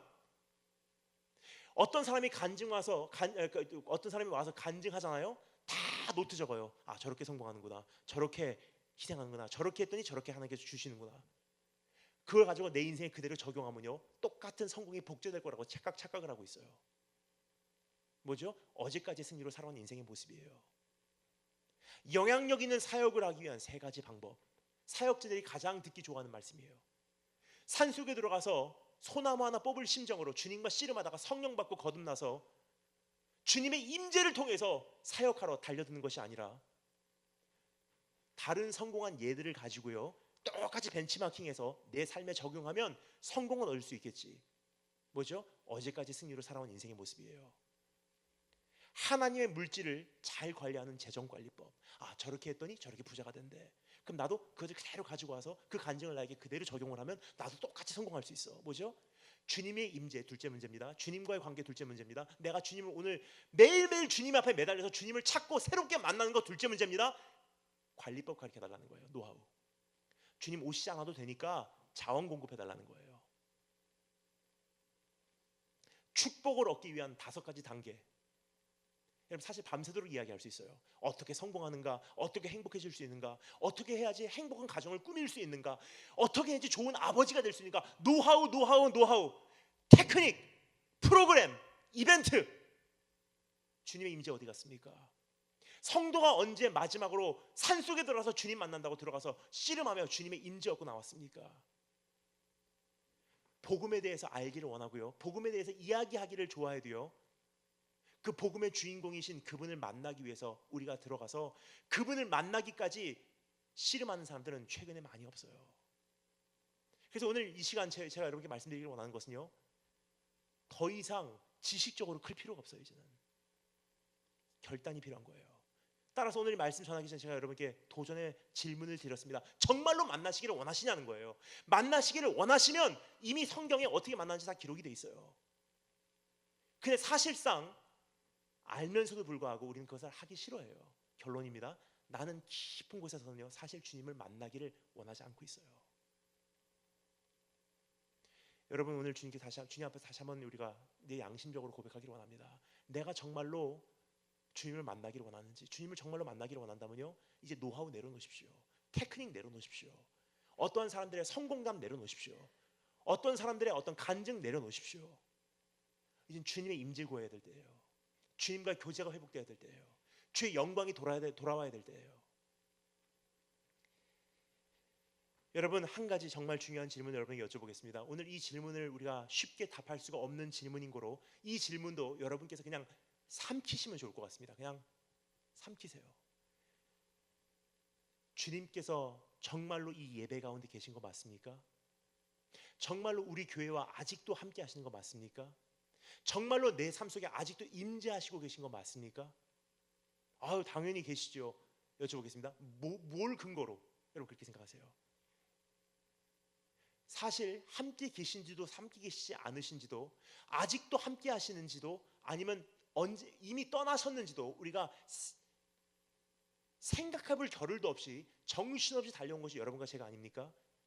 예배의 콘티가 그대로 진행이 되기에 주님께서 계시다고 착각을 하고 계십니까? 찬양도 있었고 몇 분 동안 말씀도 있었고 몇 분 동안 기도회도 있었고 이대로 진행이 되고 성공적으로 끝났으니 아 주님은 계셨겠지. 뭐죠? 어제까지의 승리로 살아오던 인생이에요. 뭐를 근거로 주님께서 나와 아직도 함께 계시다고 확신하고 계십니까? 그 확신이 없는데 왜 예배드리고 있냐는 거예요. 혹시나 떠나셨을지도 있다는 것을 제가 한 가지 말씀드릴게요. 주일 새벽까지 내가 어디서 뭐하고 있는지 주님은 아세요. 나도 알아요. 사람들은 모를 수 있어도 어떤 말을 하고 한 주를 지냈는지 사람들은 몰라도 나는 알고 있어요.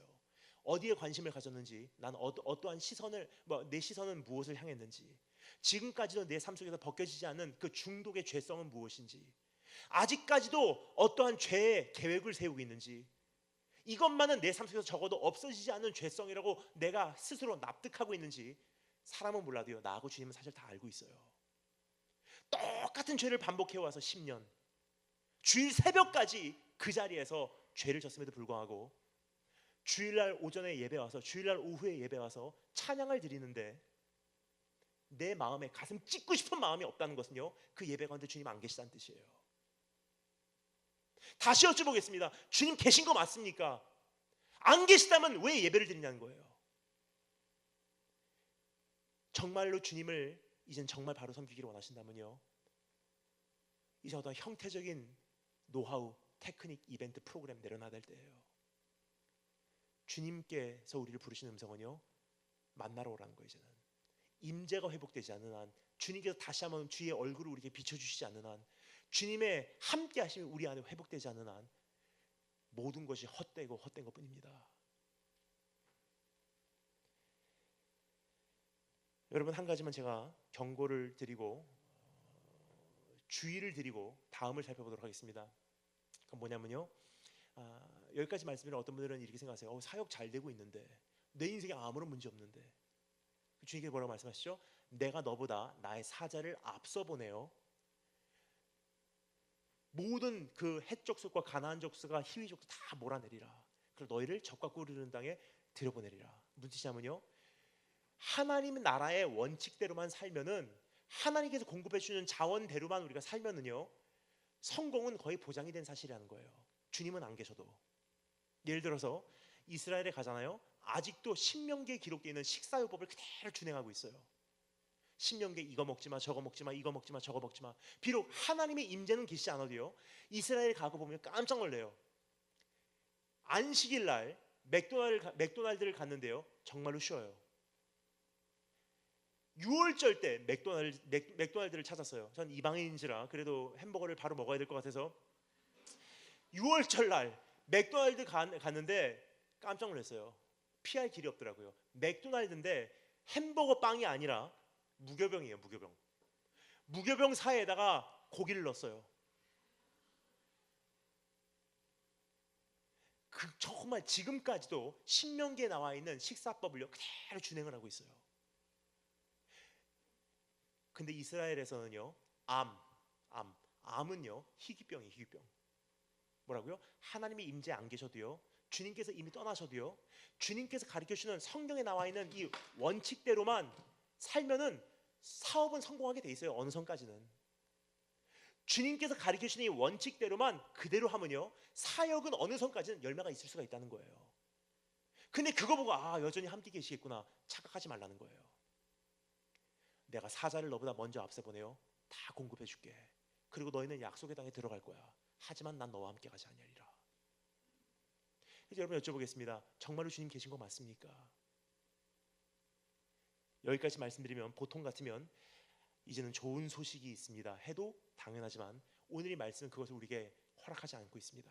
또 한 가지 문제가 있음을 발견하게 됩니다. 우리 살펴보겠습니다. 따라서 한번 하겠습니다. 오늘도 반복된 연약함의 모습. 처음에 제가 말씀을 드렸을 때 여러분께서 활기찬 음성으로 제 말을 따라해 주셨습니다. 근데 벌써 한 가지 딱 살펴본 후에 여러분의 모습은 오늘도 반복된 연약함의 모습. 따라서 한번 하겠습니다. 다시 한번 오늘도 반복된 연약함의 모습. 직접 읽어보겠습니다. 32장 15절부터 19절 말씀 함께 읽겠습니다. 15절부터 19절 말씀 함께 읽도록 하겠습니다. 32장 15절부터 19절 시작.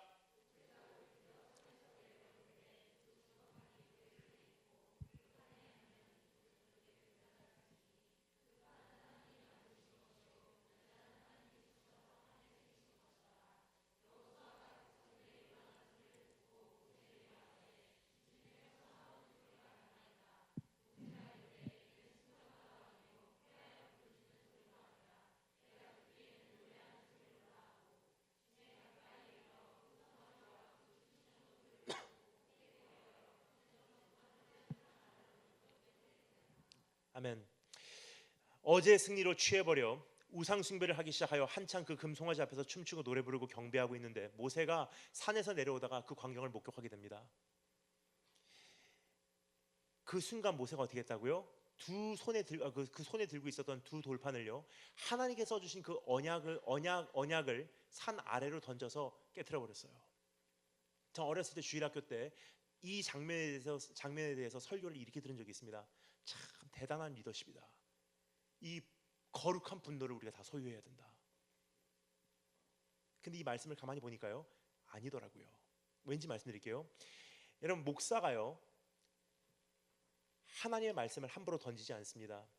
제가 갖고 있는 이 성경이요, 원본입니까? 사본입니까? 사본이요. 원본이라고 하시는 분들은 굉장한 대단한 신앙의 소유자이십니다. 여러분, 이것은 zondervan이라고 하는 미국의 출판사가 출판한 사본밖에 되지 않는 성경이에요. 하지만 저는 이 말씀을 굉장히 소중히 여겨요. 저는 이 성경 말씀을요 땅에다가 떨어뜨려 본 적이 없어요. 지금까지 이 성경은요 땅에 흙을 대본 적이 없는 성경이에요. 비가 오잖아요. 저는 제 외투를 벗어서요 성경을 안에다가 끼고 외투를 닫아서 지금까지도 이 성경은 비 한 방울 맞아본 적이 없습니다. 어렸을 때부터 하나님 말씀 끼고 잤어요. 남들은 어떤지 모르겠지만 저는요 이 찬양을 부를 때마다 너무 감격이 됐어요. 나의 사랑하는 책, 이 책 중에 있으니 이 성경 내가 심히 사랑합니다. 귀하고 귀하다 어머니의 무릎 위에 앉아서 재미있게 듣던 말, 이 책 중에 있으니 이 성경 내가 심히 사랑합니다. 근데 사본밖에 되지 않는 이런 성경이라고 해도요 목사가 성경을 던지지 않아요.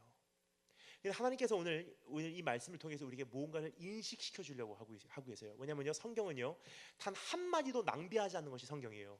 근데 오늘 이 말씀 32장 16절에 보면요, 두 번을 반복해서 우리에게 인식을 시켜주고 있어요. 똑같은 정보를요 우리에게 강조하고 있다는 거예요. 뭐죠?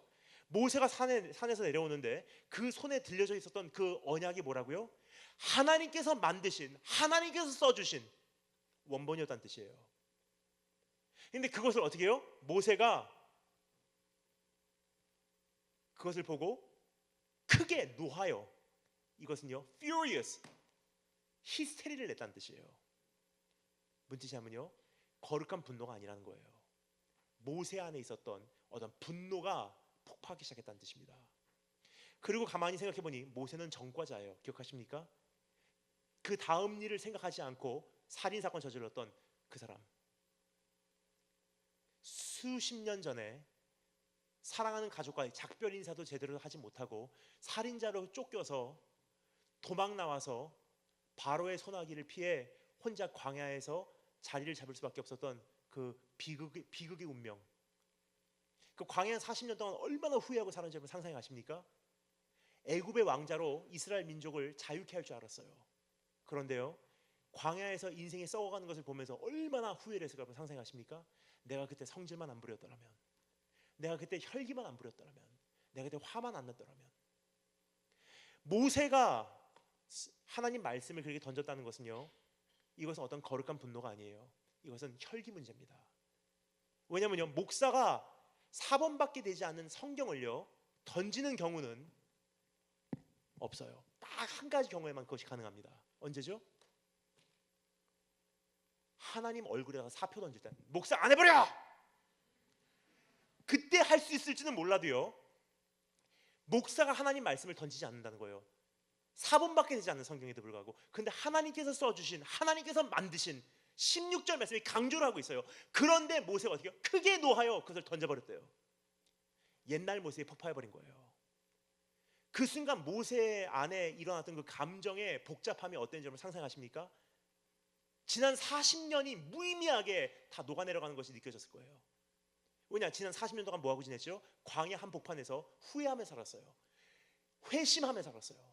내가 그때 성질만 안 부렸더라면, 내가 지금쯤은 애굽에서 내 민족을 구하고 있을 텐데. 내가 그 한 번을 못 견뎌서. 여러분, 화를 내는 것에 익숙하신 분들은요 그 아픔을 아십니다. 어제 말씀드렸죠? 여자분들 어디 가면 왠지 모르게 우울해요. 내가 왜 이렇게 우울하지? 나중에 알고 보니까 옛날에 그 남자친구가 거기서 나에게 소리 질렀지.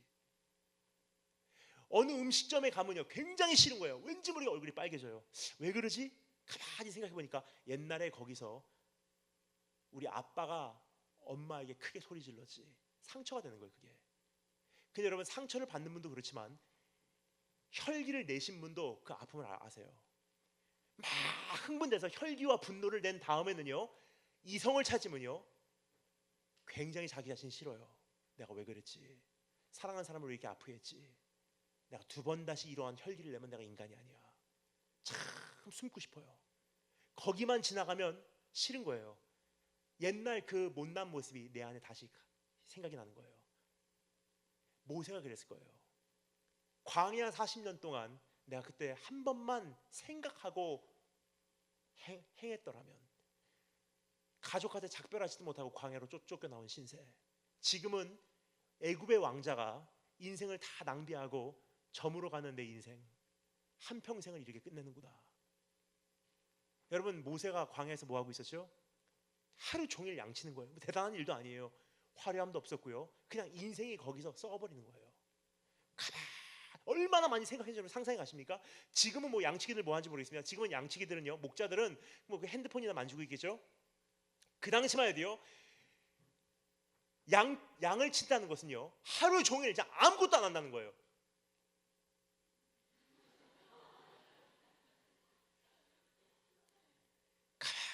가만히 생각하는 거예요. 혼자 있는 시간 동안 뭘 하겠습니까? 40년 동안 옛날 생각, 내가 여기서 죽는구나, 여기서 썩는구나, 내 인생은 이걸로 끝이구나, 한 번의 실수로 내 인생이 끝났구나. 정말 인생의 회의감을 느끼는데 옆에서 양이 울어요. 매, 조용히 해. 얼마나 화가 났을까요? 상상하십니까? 그런데 어느 하나님께서 은총으로 모세를 부르세요. 모세야, 내가 너를 다시 쓰겠다. 합격된 줄 알았어요. 이젠 통과했는 줄 알았어요. 연단이 끝난 줄 알았어요. 그 모습이 자기 안에서 없어진 줄 알았어요. 이제는 자기는 마땅히 쓰임 받을 줄 알고 있었어요.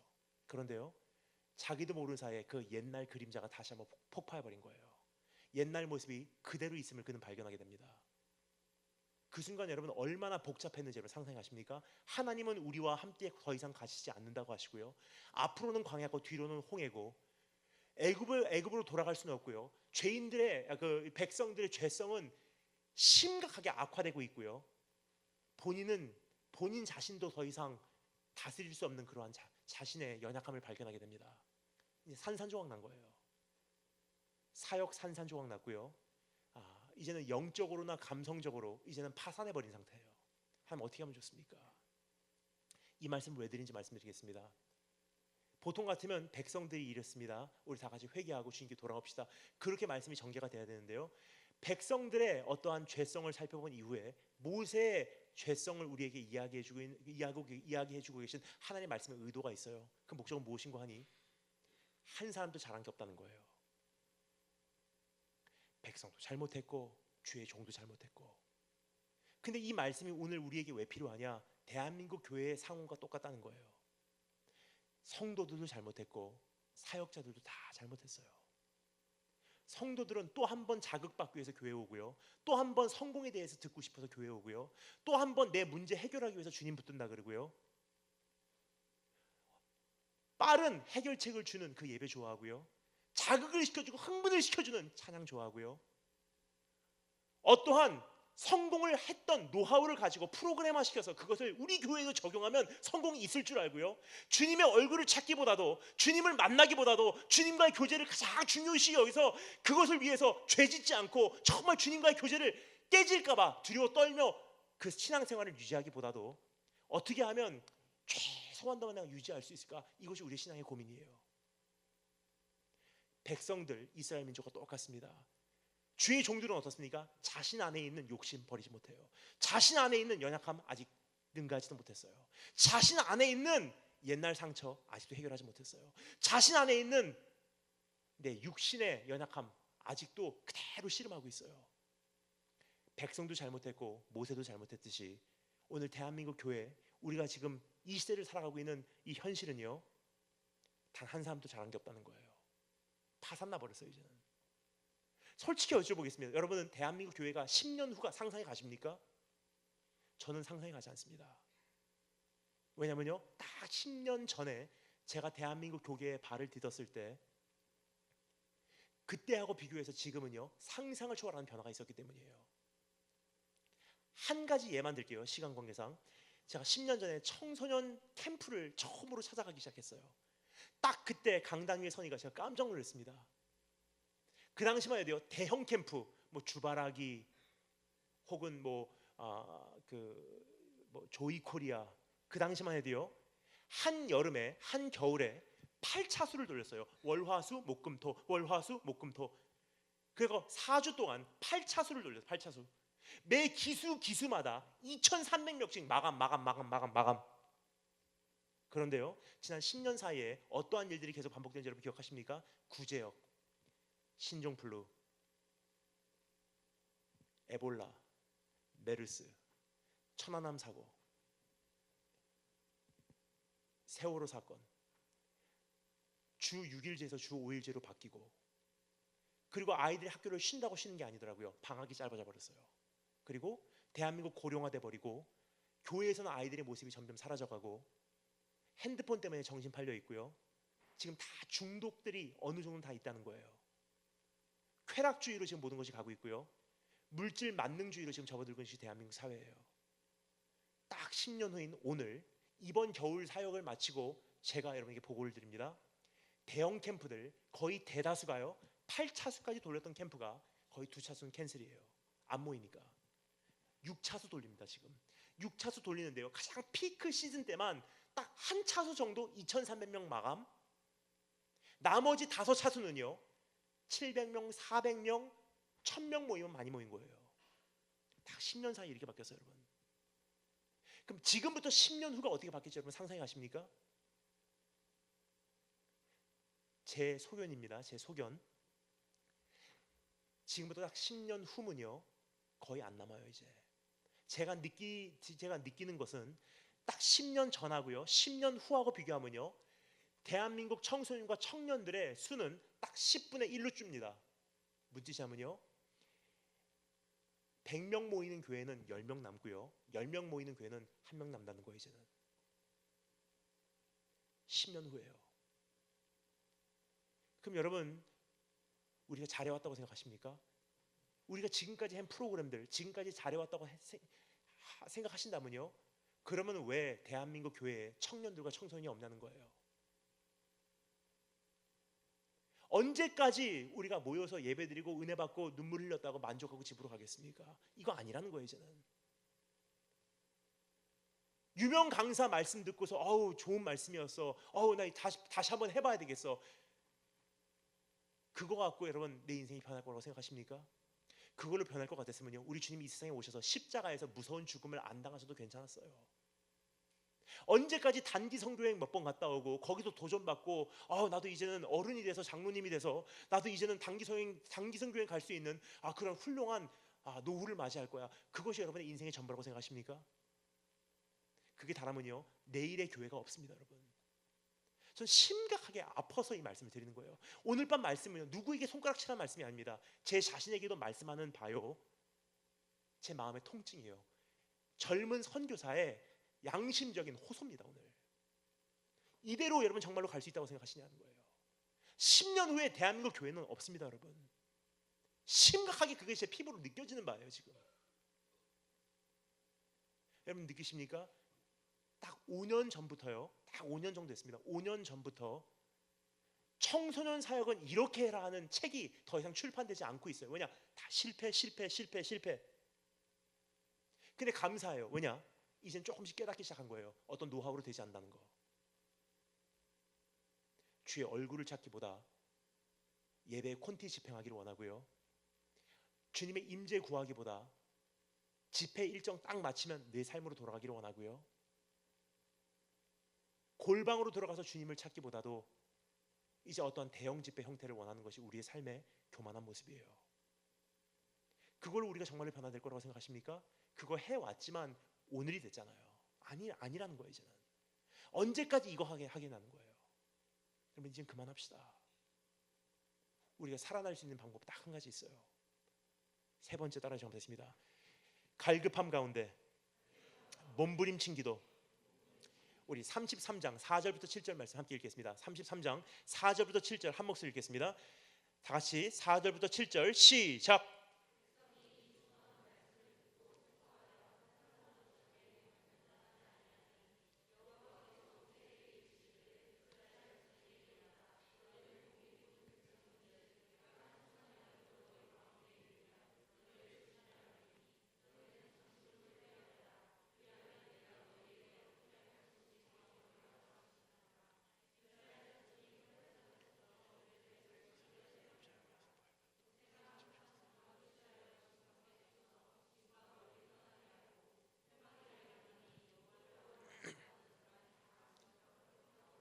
아멘.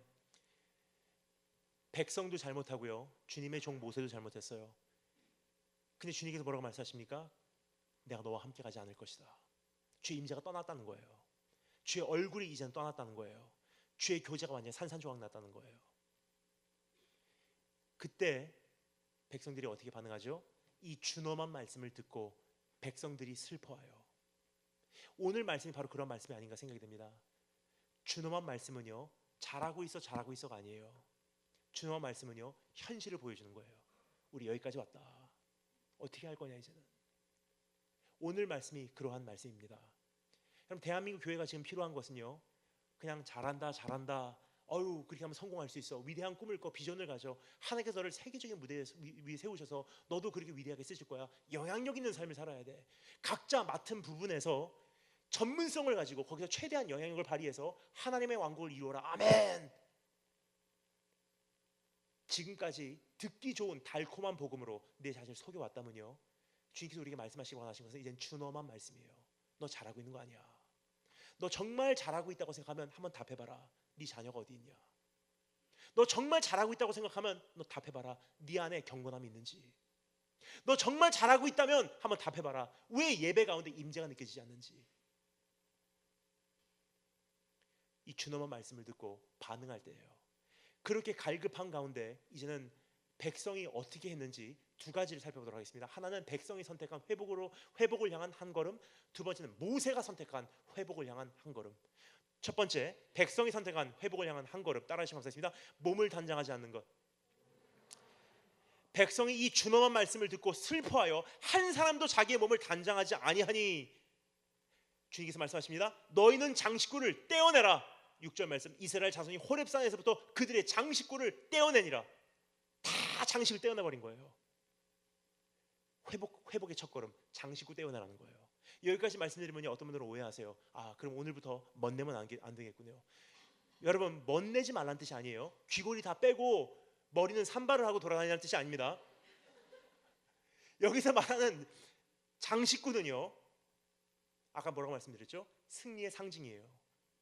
나의 정체성 삼은 것, 나의 기쁨 삼은 것, 나를 자극시켰던 것, 나의 기쁨의 원천 됐던 것, 나를 가장 행복하게 만들었던 것, 내 인생의 궁극적 목적 됐던 것, 내 기도 응답, 하나님보다 더 중요하게 여겼던 것, 나를 나되게 했던 모든 장식구를 다 벗겨내라는 거예요. 여러분, 이제는 우리도 더 이상 단장하지 말아야 될 때입니다. 주님의 임재를 우리로 하여금 더 이상 보지 못하게 하는 그것을 이젠 당장에 중단하라는 거예요. 그거 하지 않는 한 아무리 주님을 만나기를 원합니다라고 얘기를 해도요, 거짓말밖에 되지 않는 뜻입니다. 장식구 떼어내라, 이런 뜻입니다. 교회와 교단의 오랜 역사 뒤에 숨어서 하나님께서 떠나신 지도 오래됐는데 아직도 함께 계시다고 착각하고 정신없이 달려가는 그러한 일상생활에서 정신 차리라는 거예요. 이제는 아직도 프로그램 돌리면 된다고 생각하는 착각 속에서 깨어내라는 뜻이에요. 아직도 노하우로 주님 나라를 확장할 수 있다고 생각하는 그러한 착각 속에서 깨어나라는 뜻이에요. 이 정도만 살면은 화는 면할 거야 라고 생각하는 그 교만함 속에서 깨어나라는 뜻이에요. 정치와 인줄로 하나님의 역사를 이룰 수 있다고 생각하는 그 생각에서 깨어나라는 뜻이에요. 주님의 임재가 느껴지지 않는 예배에서 만족하고 거기에 도취되고 이게 신앙생활인지 알고 있는 그러한 잘못된 생각에서 깨우침을 받으라는 뜻입니다. 죄가 죄로 여겨지지 않는 세상의 어떤 흐름 속에서 내가 지금 저지르고 있는 죄를 향해서 가슴 아파하고 가슴 치며 이제는 바로 살게 하는 주님 앞에 다시 한번 돌아오라는 뜻이에요. 장식구를 떼어내라. 너 뭐 믿고 살았니 지금까지? 너 잘하고 있다고 생각하니? 너 뭐 믿고 네가 의롭게 생각하고 있었니? 너 뭐 믿고 나의 진노를 두려워하지 않고 있었니? 내가 믿고 있었던 거 내려놓으라는 거예요. 이제는 그거 믿어도 나를 구원하지 못합니다. 두 번째, 모세가 선택한 것, 따라 전했습니다. 주님을 만나러 가는 것. 백성은 장식구를 떼어내는 것, 그리고 오늘 우리 모두가 하지 않으면 안 되는 한 가지는요, 이젠 주님 만나러 가는 거예요. 어떻게 만나러 가는지 성경 기록합니다. 모세가 항상 장막을 취하여 진 밖에 쳐서 진과 멀리 떠나게 하고 회막이라 이름하니, 세 가지를 목격할 수가 있습니다. 세 가지 정해 보겠습니다. 첫 번째, 따라하시면 감사했습니다. 나의 장막으로 들어가자. 모세가 자기 장막을 취하여 진 밖에 쳐서 그것을 회막으로 만들었대요. 참 희한한 장면이에요. 왠지 말씀드리겠습니다. 이스라엘 민족이 우상 숭배의 죄를 진 것은 개인적인 죄입니까? 민족적인 죄입니까? 어려운 질문 아닙니다. 답은 질문 안에 담겨져 있습니다. 이스라엘 민족이 우상 숭배의 죄를 진 것은 개인적인 죄입니까? 민족적인 죄입니까? 민족적인 죄예요. 자, 그런데요, 민족적인 죄를 지면은 모세가 당연히 행해야 되는 건 뭐죠? 민족적으로 어떤 회개 성회를 만들어야지 당연한 거예요. 예를 들어서 다 시청 앞에 모이십시오. 이 광장에서 우리가 주님을 찾겠습니다. 주님, 우리가 잘못 살았습니다. 지난날에 있었던 그 엄청난 부흥을 다시 한번 이 땅에 허락해 주시기 원합니다. 우리가 회개하고 돌아옵니다. 백성이여 일어나라. 아멘. 그래야지 당연한 건데 참 희한해요. 민족적인 죄를 졌건만 모세는 어떻게 합니까? 개인의 장막을 취해서 개인적으로 주님을 찾기 시작해요. 왜 그랬습니까? 답을 말씀드리겠습니다.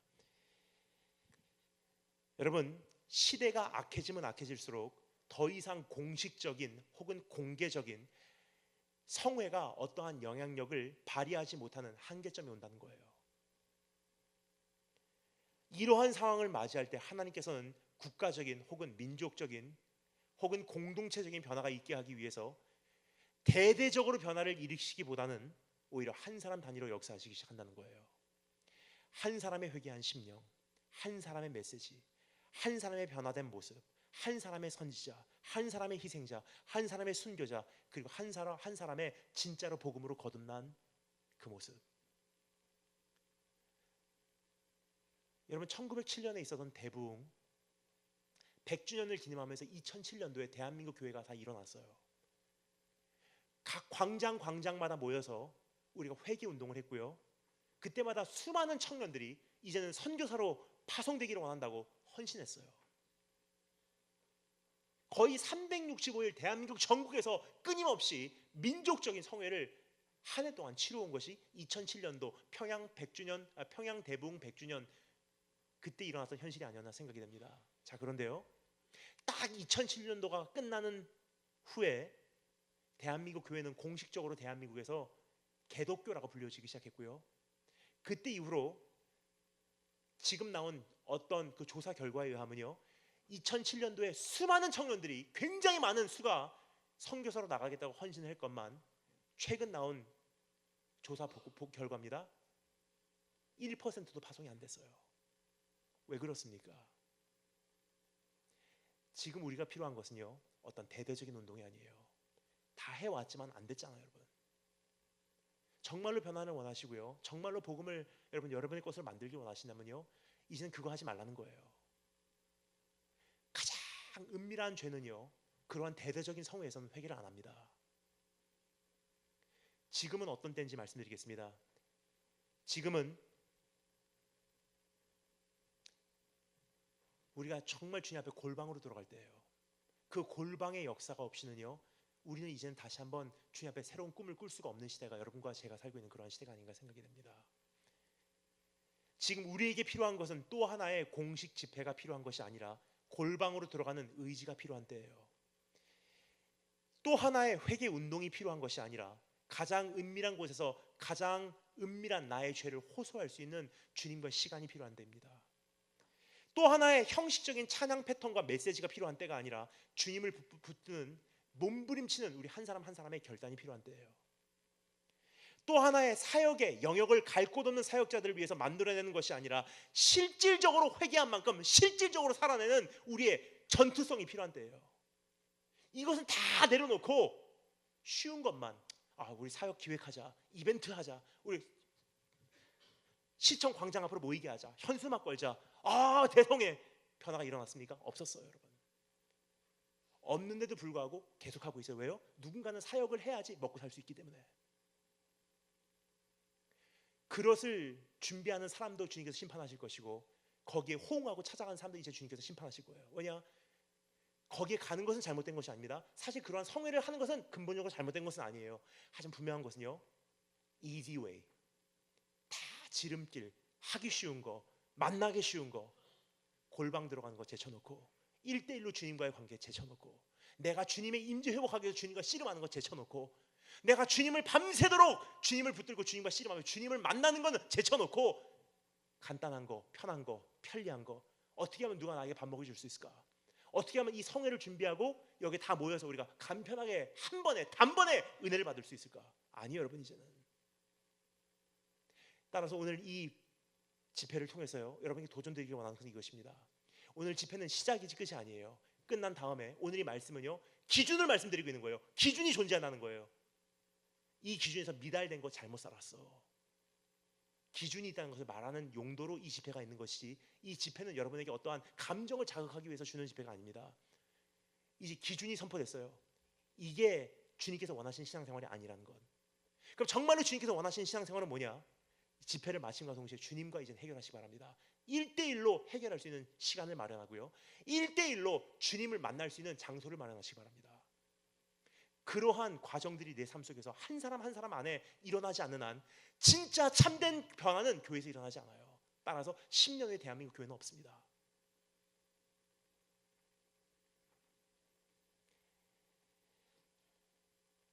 두 번째, 따라하시겠습니다. 나의 설 자리를 정하자. 모세가 장막을 이스라엘 진 밖에 멀리 떨어진 곳에 쳤다고 성경 기록합니다.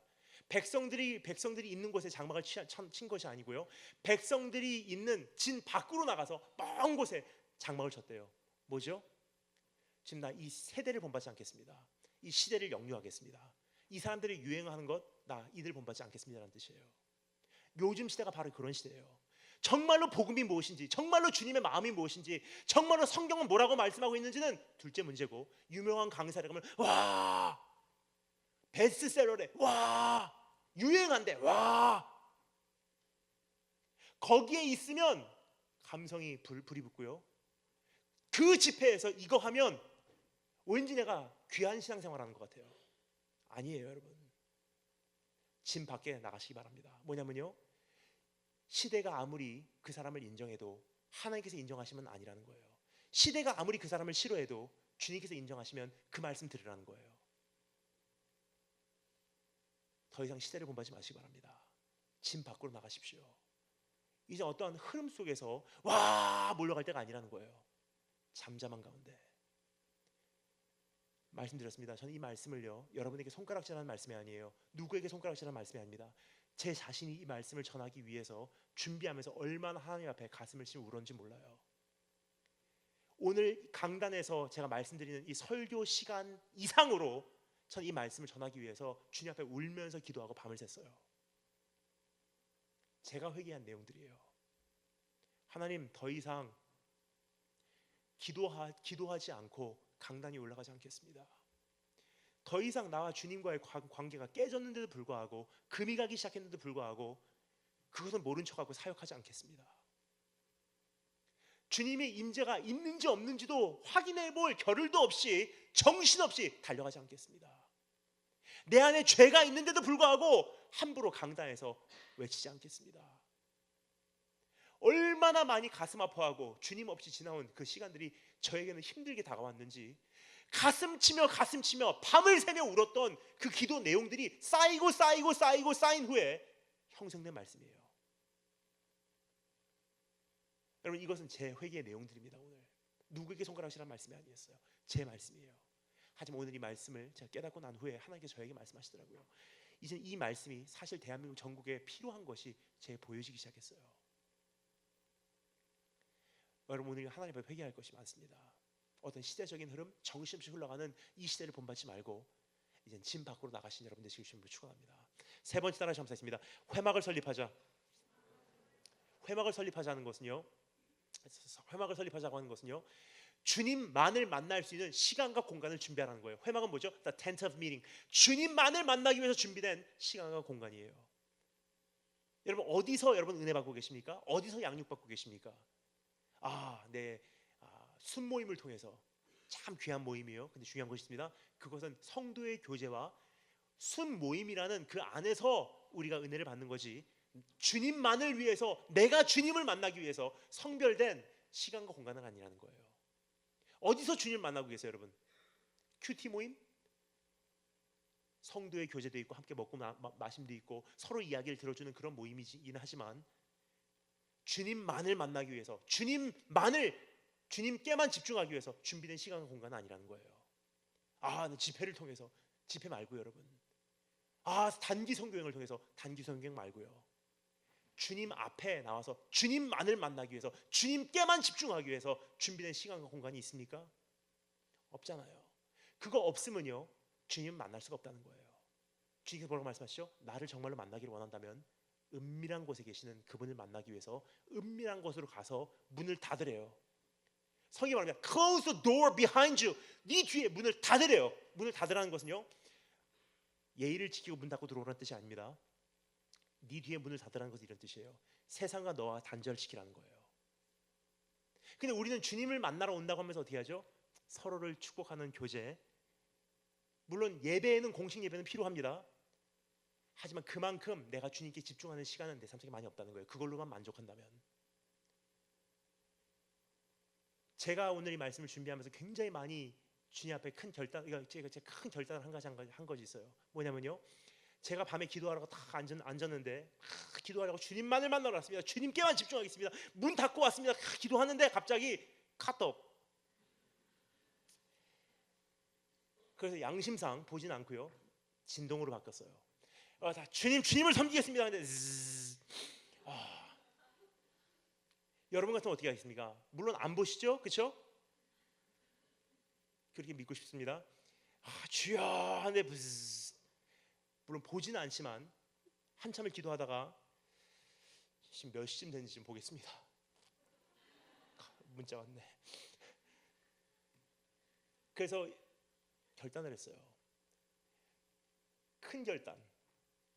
기도하다가 말고 순종이 제사보다 낫다고 한밤중에 기도하다가 카톡을 없앨 생각을 했어요. 계정을 한창을 붙들고 한 번에 날아가는 수많은 이 민족들 카톡 안에 기록되어 있는 주님 어떻게 하셨습니까? 이 하나님 관계가 끊겨지면 어떻게 하다가 이런 마음이 생겨요. 카톡 없앴다고 끊겨질 관계 같으면 어차피 끊겨질 관계예요. 두 생각 안 하고 다 지워버렸어요. 그때부터는 핸드폰을 집에다가 두고 다녀도요, 얼마나 행복한지 묶인 게 없어요. 주님께 뭐라고 말씀하십니까? 주님을 정말로 만나기를 원한다면요, 은밀한 곳으로 들어가서 네 뒤에 문을 닫아. 이것도 해야 되고 저것도 해야 되고 이것도 해야 되고 저것도 해야 되고 그 생각하지 말라는 거예요. 예배 마치고 오늘 누구를 만나야 되고 그거 하지 말라는 거예요. 저기 와서 오늘 그랬지, 여자친구가 그거 하지 말라는 거예요. 정말로 주님을 만나기를 원한다면요, 주님 만나는 그 자세로 임하라는 거예요. 문 닫고 들어와. 주님만을 만날 수 있는 그 자리를 준비해. 다니엘기 목사님은 언제 준비하십니까? 여러분, 저는요, 집에 들어가서 오늘 이 말씀을 준비하는 가운데 제가 회개했다고 말씀드렸죠. 회개한 이로 하나님께 약속을 했어요. 1시간이든 2시간이든 3시간이든 4시간이든 시간이 허락하는 만큼 밤에는 주님 앞에 앉아 있는 거예요. 그리고 함께하는 청년들이 한 명씩 조인하기 시작했어요. 처음에 기도를 할 때는요, 그냥 1시간 기도하는 거 힘들 수 있어요. 깊이 들어가기 시작하면요, 기도하다가 어느 순간 딱 시계를 보니까 5시간. 그러한 과정이 없이는 주님을 만날 수가 없다는 거예요. 근데 세상은 계속 세상의 중력을 우리를 끌어당겨요. 주님께 나가지 못하도록.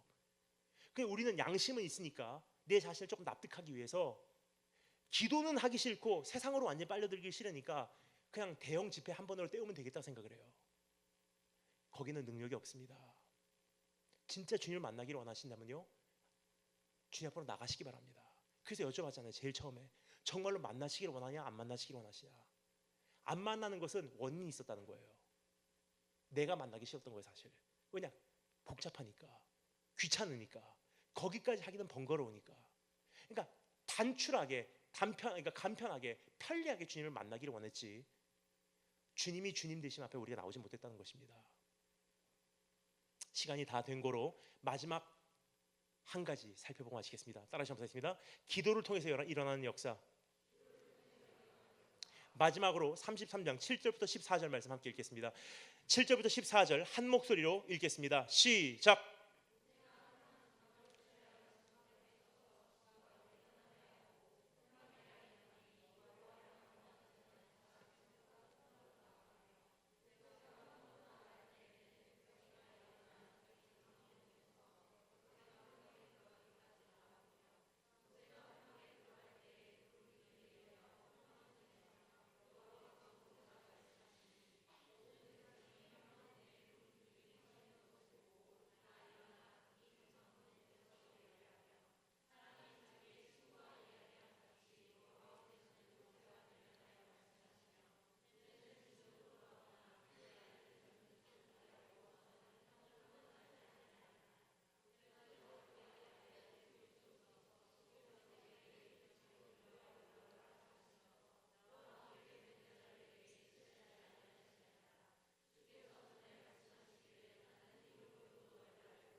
아멘. 어제까지 승리로 살아온 인생의 모습 우리가 살펴보았고요. 두 번째, 오늘도 넘어진, 오늘도 쓰러진 한 사람의 사역자의 모습을 우리가 관찰해 보았습니다. 근데 그것이 누구의 모습이 아니라 우리의 모습이라는 사실을 깨닫게 되었습니다. 완전히 영적으로 파산난 우리의 현실 가운데 주님께서 요구하는 한 가지, 나 만나러 와. 갈급함 가운데 몸부림친 기도. 백성들은 장식구를 떼어내고 하나님의 종 모세는 자기 장막을 취하여서 짐 밖에 치고 그것을 회막으로 만들어서 주님을 만나러 갔던 그들의 모습을 우리가 지켜보았습니다. 그러한 일이 있은 후에 하나님께서 어떻게 반응하셨는지 우리가 마지막으로 4가지만 짧게 하이라이트하고 마치도록 하겠습니다. 기도를 통해서 일어나는 역사입니다. 첫 번째, 따라 점수했습니다. 함께 기도하는 자들이 일어난다. 제가 처음에 이 말씀에 대해서 뭐라고 말씀드렸죠? 이 말씀은 부흥에 대한 그림이에요. 회복에 대한 내용입니다. 진짜 부흥은요, 어떻게 시작되냐? 대형 성회를 통해서 일어나는 부흥이 아니에요. 확 일어났다가 꺼지는 불길이 아니기 때문입니다. 부흥은요, 한 사람 단위로 일어나기 시작해요. 한 사람이 하나님, 이제까지 주님 없이 살았습니다. 멀쩡하게 사역했고요. 남들이 나보고 정말 신앙 소유하고 있다고 얘기했지만 나는 사실 내 안이 썩어 들어가고 있다는 걸 알고 있었습니다. 남들은 모르지만 내 안에는 죄성이 있고요.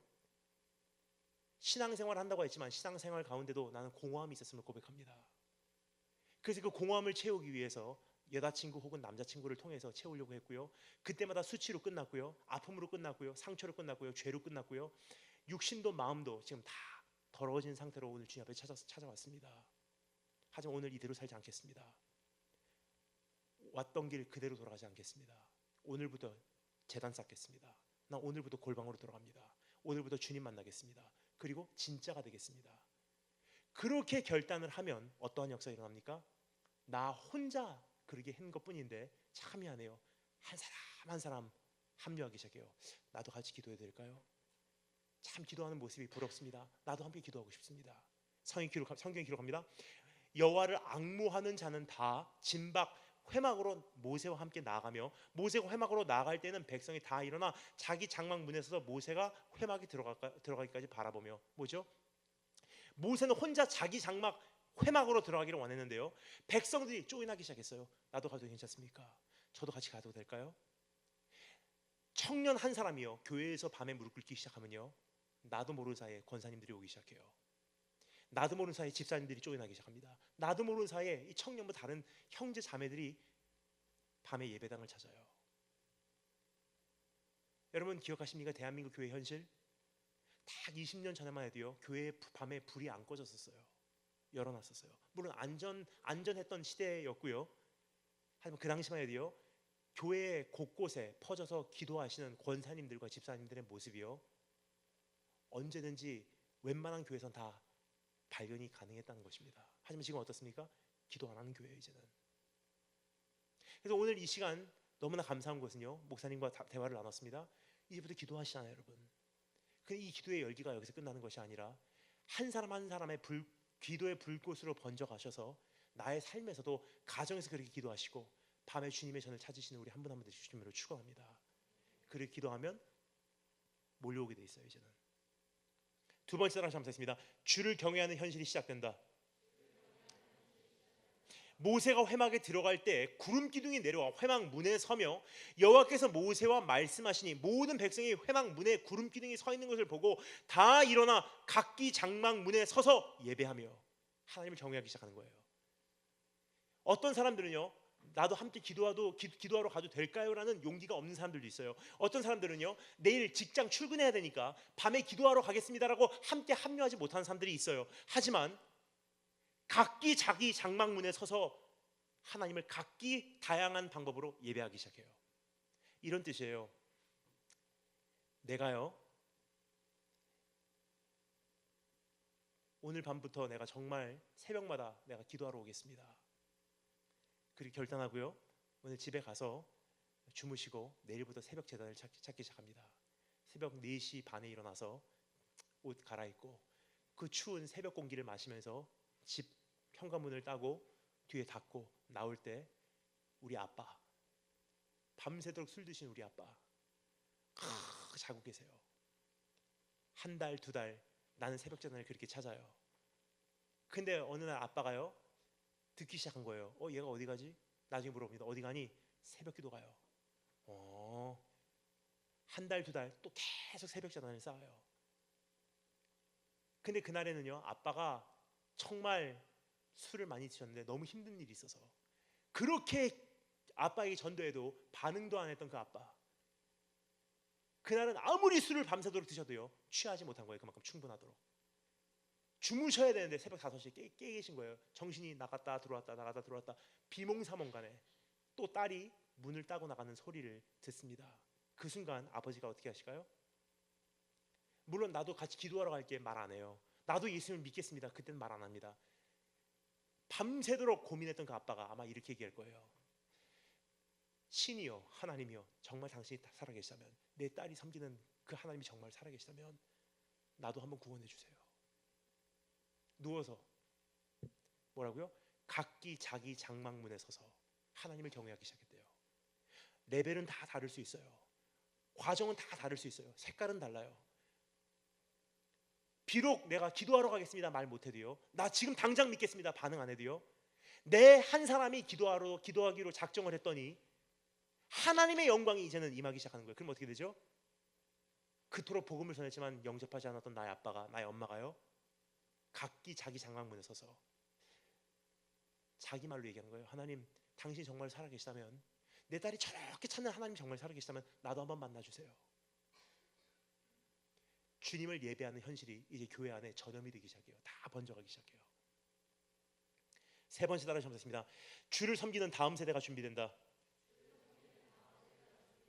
다음 세대 사역 고민하지 마십시오. 전 다음 세대 사역 고민해 본 적 없습니다. 왜냐면요, 복음 안에 다 포함이 돼 있어요. 이렇게 말합니다. 이렇게 해라 저렇게 해라가 복음이 말하는 다음 세대 사역이 아니에요. 다음 세대를 위한 사역의 노하우는 없습니다. 유일한 한 가지 방법이 있어요. 내가 기도하면요, 내 기도하는 뒷모습 보고 잘하는 것이 다음 세대예요. 사실 여러분, 청년인 여러분도 정말 보기를 원했던 것이 한 가지 있잖아요. 이렇게 저렇게가 아니고 목사님이 정말 그렇게 사시는지, 이렇게 살아 저렇게 살아라가 아니잖아요. 청년인 우리는 알잖아요. 그렇게 하나님 말씀을 선포하시는 그분이 정말로 그렇게 사시는지를 보기를 원했던 것이 여러분과 저희 세대예요. 그렇게 보지 못할 때 우리는 교회를 떠나갔고요, 그것을 보지 못할 때 우리는 교회에게 상처를 받았어요. 이것이 여러분과 저희 세대입니다. 그러면 왜 우리는 똑같은 죄를 반복합니까? 우리는 바로 살아야죠. 그래야지 우리를 바라보고 지금 자라고 있는 청소년들이 보고 자랄 게 있지 않습니까? 여러분, 모세가 어떻게 했다고요? 모세는 밤새도록 주님을 만나서 기도하는 거예요. 회막에서 막 기도하니까 어떻게 해요? 친구가 친구하고 대화하듯이 하나님께서 모세와 속삭이셨대요. 근데 어떻게 해요? 여호수아가 뒤에서 가만히 보고 있는 거예요. 아, 저렇게 하는구나. 그리고요, 모세가 기도를 마친 후에 성경 기록합니다. 사람이 자기 친구와 이야기함 같이 여호와께서 모세와 대면하여 말씀하시며, 모세는 진으로 돌아오나 눈의 아들 젊은 수종자 여호수아는 회막을 떠나지 아니하니라. 뭐냐면요, 호랑이 없는 굴에 뭐가 왕이요? 토끼가 왕이에요. 모세가 다 기도하고 하나님과 친구하고 대면하듯이 이야기한 다음에 나 집에 갔다 올게 하고 진으로 딱 돌아가면요, 여호수아가 가는 거 딱 확인하고 흉내를 냈겠죠. 아마 이렇게 기도했지. 모세는 자기가요 기도한다고 생각했지 다음 세대 사역한다고 생각 안 했어요. 그게 결과적으로 어떤 현실? 다음 세대를 키워놓은 거예요. 어떻게 해요? 본인이 기도하는 모습으로. 제가 기도하는 모습을 배운 것도 사실 말로 배운 게 아니에요. 어머니 통해서 기도했어요. 어머니 통해서 배웠어요. 제가 어렸을 때 어머니께서 저를 기도하러 데리고 가세요. 제가 중학교 1학년 때부터예요. 기도하러 가면요, 큰 강단, 이 정도 강단의 예배당이에요. 그러니까 어머니께서 말씀하십니다. 너는 아들이니까 강단 위에서 기도하고 엄마는 뒤에서 저 기둥에서 기대고 기도할게. 네 하고 앉잖아요. 딱 5분 후에 중학교 1학년이니까 제가 어머니께 가요. 엄마 어떻게 기도할지 몰라요. 그럼 기도문이 열리도록 주기도문만 50번 해. 하늘에 계신 우리 아버지 50번 해요. 그러다가 기도가 터져요. 어느 날 기도하러 오니까요, 졸리는 거예요. 학교에서 하루 종일 학교 생활하고 돌아와서 저녁에 밤새도록 어머니가 기도하려고 하니까 졸려갖고 꾸벅꾸벅 졸고 있어요. 그럼 어머니께서 오셔서 한 새벽 3시쯤 얼른 누워서 자. 여기서 밤에 기도하러 와서 주님 전에서 자면은 이미 50점은 따놓은 거야. 어느 날 기도하러서 막 기도하려고 하면요, 참 희한해요. 사탄이 공격을 하기 시작합니다. 두려움이 몰려와요. 온몸에 소름이 끼치고요, 희한한 생각들이 들고요, 막 공포에 떨어요. 도저히 안 돼서 어머니께 가요. 엄마 너무 힘들어요. 어떻게 기도해야 될지 몰라요. 어머니께서 말씀하십니다. 찬송가에서 보혈 찬양 불러. 엄마 순종 잘하니까 앞에서 막 보혈 찬양 혼자서 1시간도 2시간도 보혈 찬양 부르는 거예요. 그러다 보니까 어느 날 어느 순간 갑자기 검은 안개가 거쳐지듯이 영적 공간이 열리고요, 주님과 나도 모르는 사이에 직통으로 통하고 있어요. 기도를요, 누가 가르쳐준 거 아니에요. 어떤 사역자가 가르쳐준 게 아니에요. 엄마의 뒷모습 보고 자랐어요. 여러분, 우리도 그게 지금 필요해요. 누가 그것을 우리 청소년들에게 가르쳐 주겠습니까? 언니와 오빠, 누나, 형들이에요.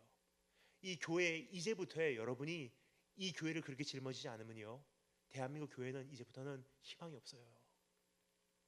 대한민국 청소년들 뭐 보고 자랍니까, 여러분? 정말 마음이 아파요. 대한민국 청소년들은 보고 자란 게 없습니다. 왠지 말씀드릴게요. 여러분과 저는요, 적어도 1983년도 혹은 88 올림픽까지 좀 스트레치를 해야 돼요. 88 올림픽까지 태어난 우리들은 어느 정도는 부흥의 막바지를 맛본 세대예요. 막바지. 그 당시만 해도요, 신년 예배 우리 이대로 살 수 없습니다. 이 한 해가 어떻게 될지 모르기 때문에 나는 이대로 불안해서 살 수 없습니다. 주님 만나러 기도원 가서 소나무 하나 뽑고 나오겠습니다. 이 신년을 위해서 내가 금식하고 오겠습니다. 그게 일반적인 시대였었어요. 그 당시만 해도. 그 당시만 해도요, 예배 올 때요, 다 성경책 가지고 왔지 핸드폰 들고 오는 시대가 아니었어요. 그 당시만 해도요, 물병 들고 커피 들고 던킨도너츠 들고서 교회 오는 시대가 아니었습니다. 그 당시만 해도요, 주님께 어떤 예배를 드리는지 여러분 기억하십니까? 딱 15년, 20년 전만 해도요, 대한민국 이렇게 못 살았어요. 한여름에 보리차 통에다 얼려서 아이스박스에 담아서 리아카 끌고 나가서 시장에서 녹여서 파는 거예요. 조금 녹이면 한 컵 따라서 팔고, 조금 녹이면 한 컵 따라서 팔고, 할머니들 큰 대야에다가 나물 담아놓고 쭈그리고 앉아서 한 포기 팔고 한 포기 팔고, 거기서 모은 1,000원짜리 다 앞치마에다 넣고 있다가 그거 함부로 주님께 드릴 수 없어서 은행 가서 다 10,000원짜리로 바꿔서 하얀 봉투에다가 담아서 성경책 사이에다 껴놓고 주일까지 기다리려고 했는데 기다리다 못해 그 다음날 새벽에 나가서 목사님 나오시기 전에 강단 위에 올라오셔서 두려움과 떨림으로, 하나님 정말 드릴 게 없는데 이거밖에 못 드립니다. 하지만 정말 더 드리고 싶습니다. 언젠가 더 드리겠습니다. 그렇게 예물을 바쳐왔던 예물이 쌓이고 쌓여서 오늘의 교회가 된 거지, 오늘 우리의 모습은 아니라는 거예요. 여러분, 우리 모습 어떻습니까? 동전 몇 푼 던지면 헌금했다고 생각해요. 우리는요, 지금 이 말씀을 듣고 울어요. 왠지 아세요? 보고 자랐거든. 사실 이것을요, 우리가 그때 부흥의 시대를 우리가 이끈 것은 아니에요. 이 부흥의 세대를요, 우리가 앞장서서 일으킨 건 아니에요. 하지만 내가 태어난 세대가, 어린 아이, 내가 주일학교 다니면서도 내가 교회에 오면 왠지 모르는 분위기로 내 DNA 안에 다 입력된 세대가 여러분과 제가 사는 세대예요. 근데 우리 청소년들은요, 부흥의 다음 세대예요. 보고 자란 게 없어요. 누가 가르치겠습니까? 부모겠습니까? 물론 부모님들이 가르치셔야 되죠. 하지만 교회의 형, 누나, 언니, 오빠들, 누가 너의 형제냐? 주님의 뜻대로 행하는 자, 주님 안에 있는 우리들이 진짜 형제고 진짜 언니고 진짜 오빠고 진짜 부모래요. 우리만 바로 서면요, 다음 세대 준비됩니다. 오늘 주님 앞에서 그 결단하신 축복이 있을 주님으로 축원합니다. 마지막 네 번째 따라 잡습니다. 주의 임재가 회복된다. 마지막으로 읽겠습니다. 14절. 여호와께서 이르시되 내가 친히 가리라, 너를 쉬게 하리라. 무슨 뜻이냐면요, 주님께서 돌아오신다는 거예요. 이제 주의 임재가 회복된다는 거예요. 주님께서 함께 가신다는 거예요. 이것을 원합니다. 여러분, 이제는 주님 없는 예배 아니라, 주님 안 계신 신앙생활이 아니라, 살아있는 척하는 기독교 종교 활동이 아니라 주님이 계신 그 신앙으로 돌아오신 축복이 될 주님을 축원합니다.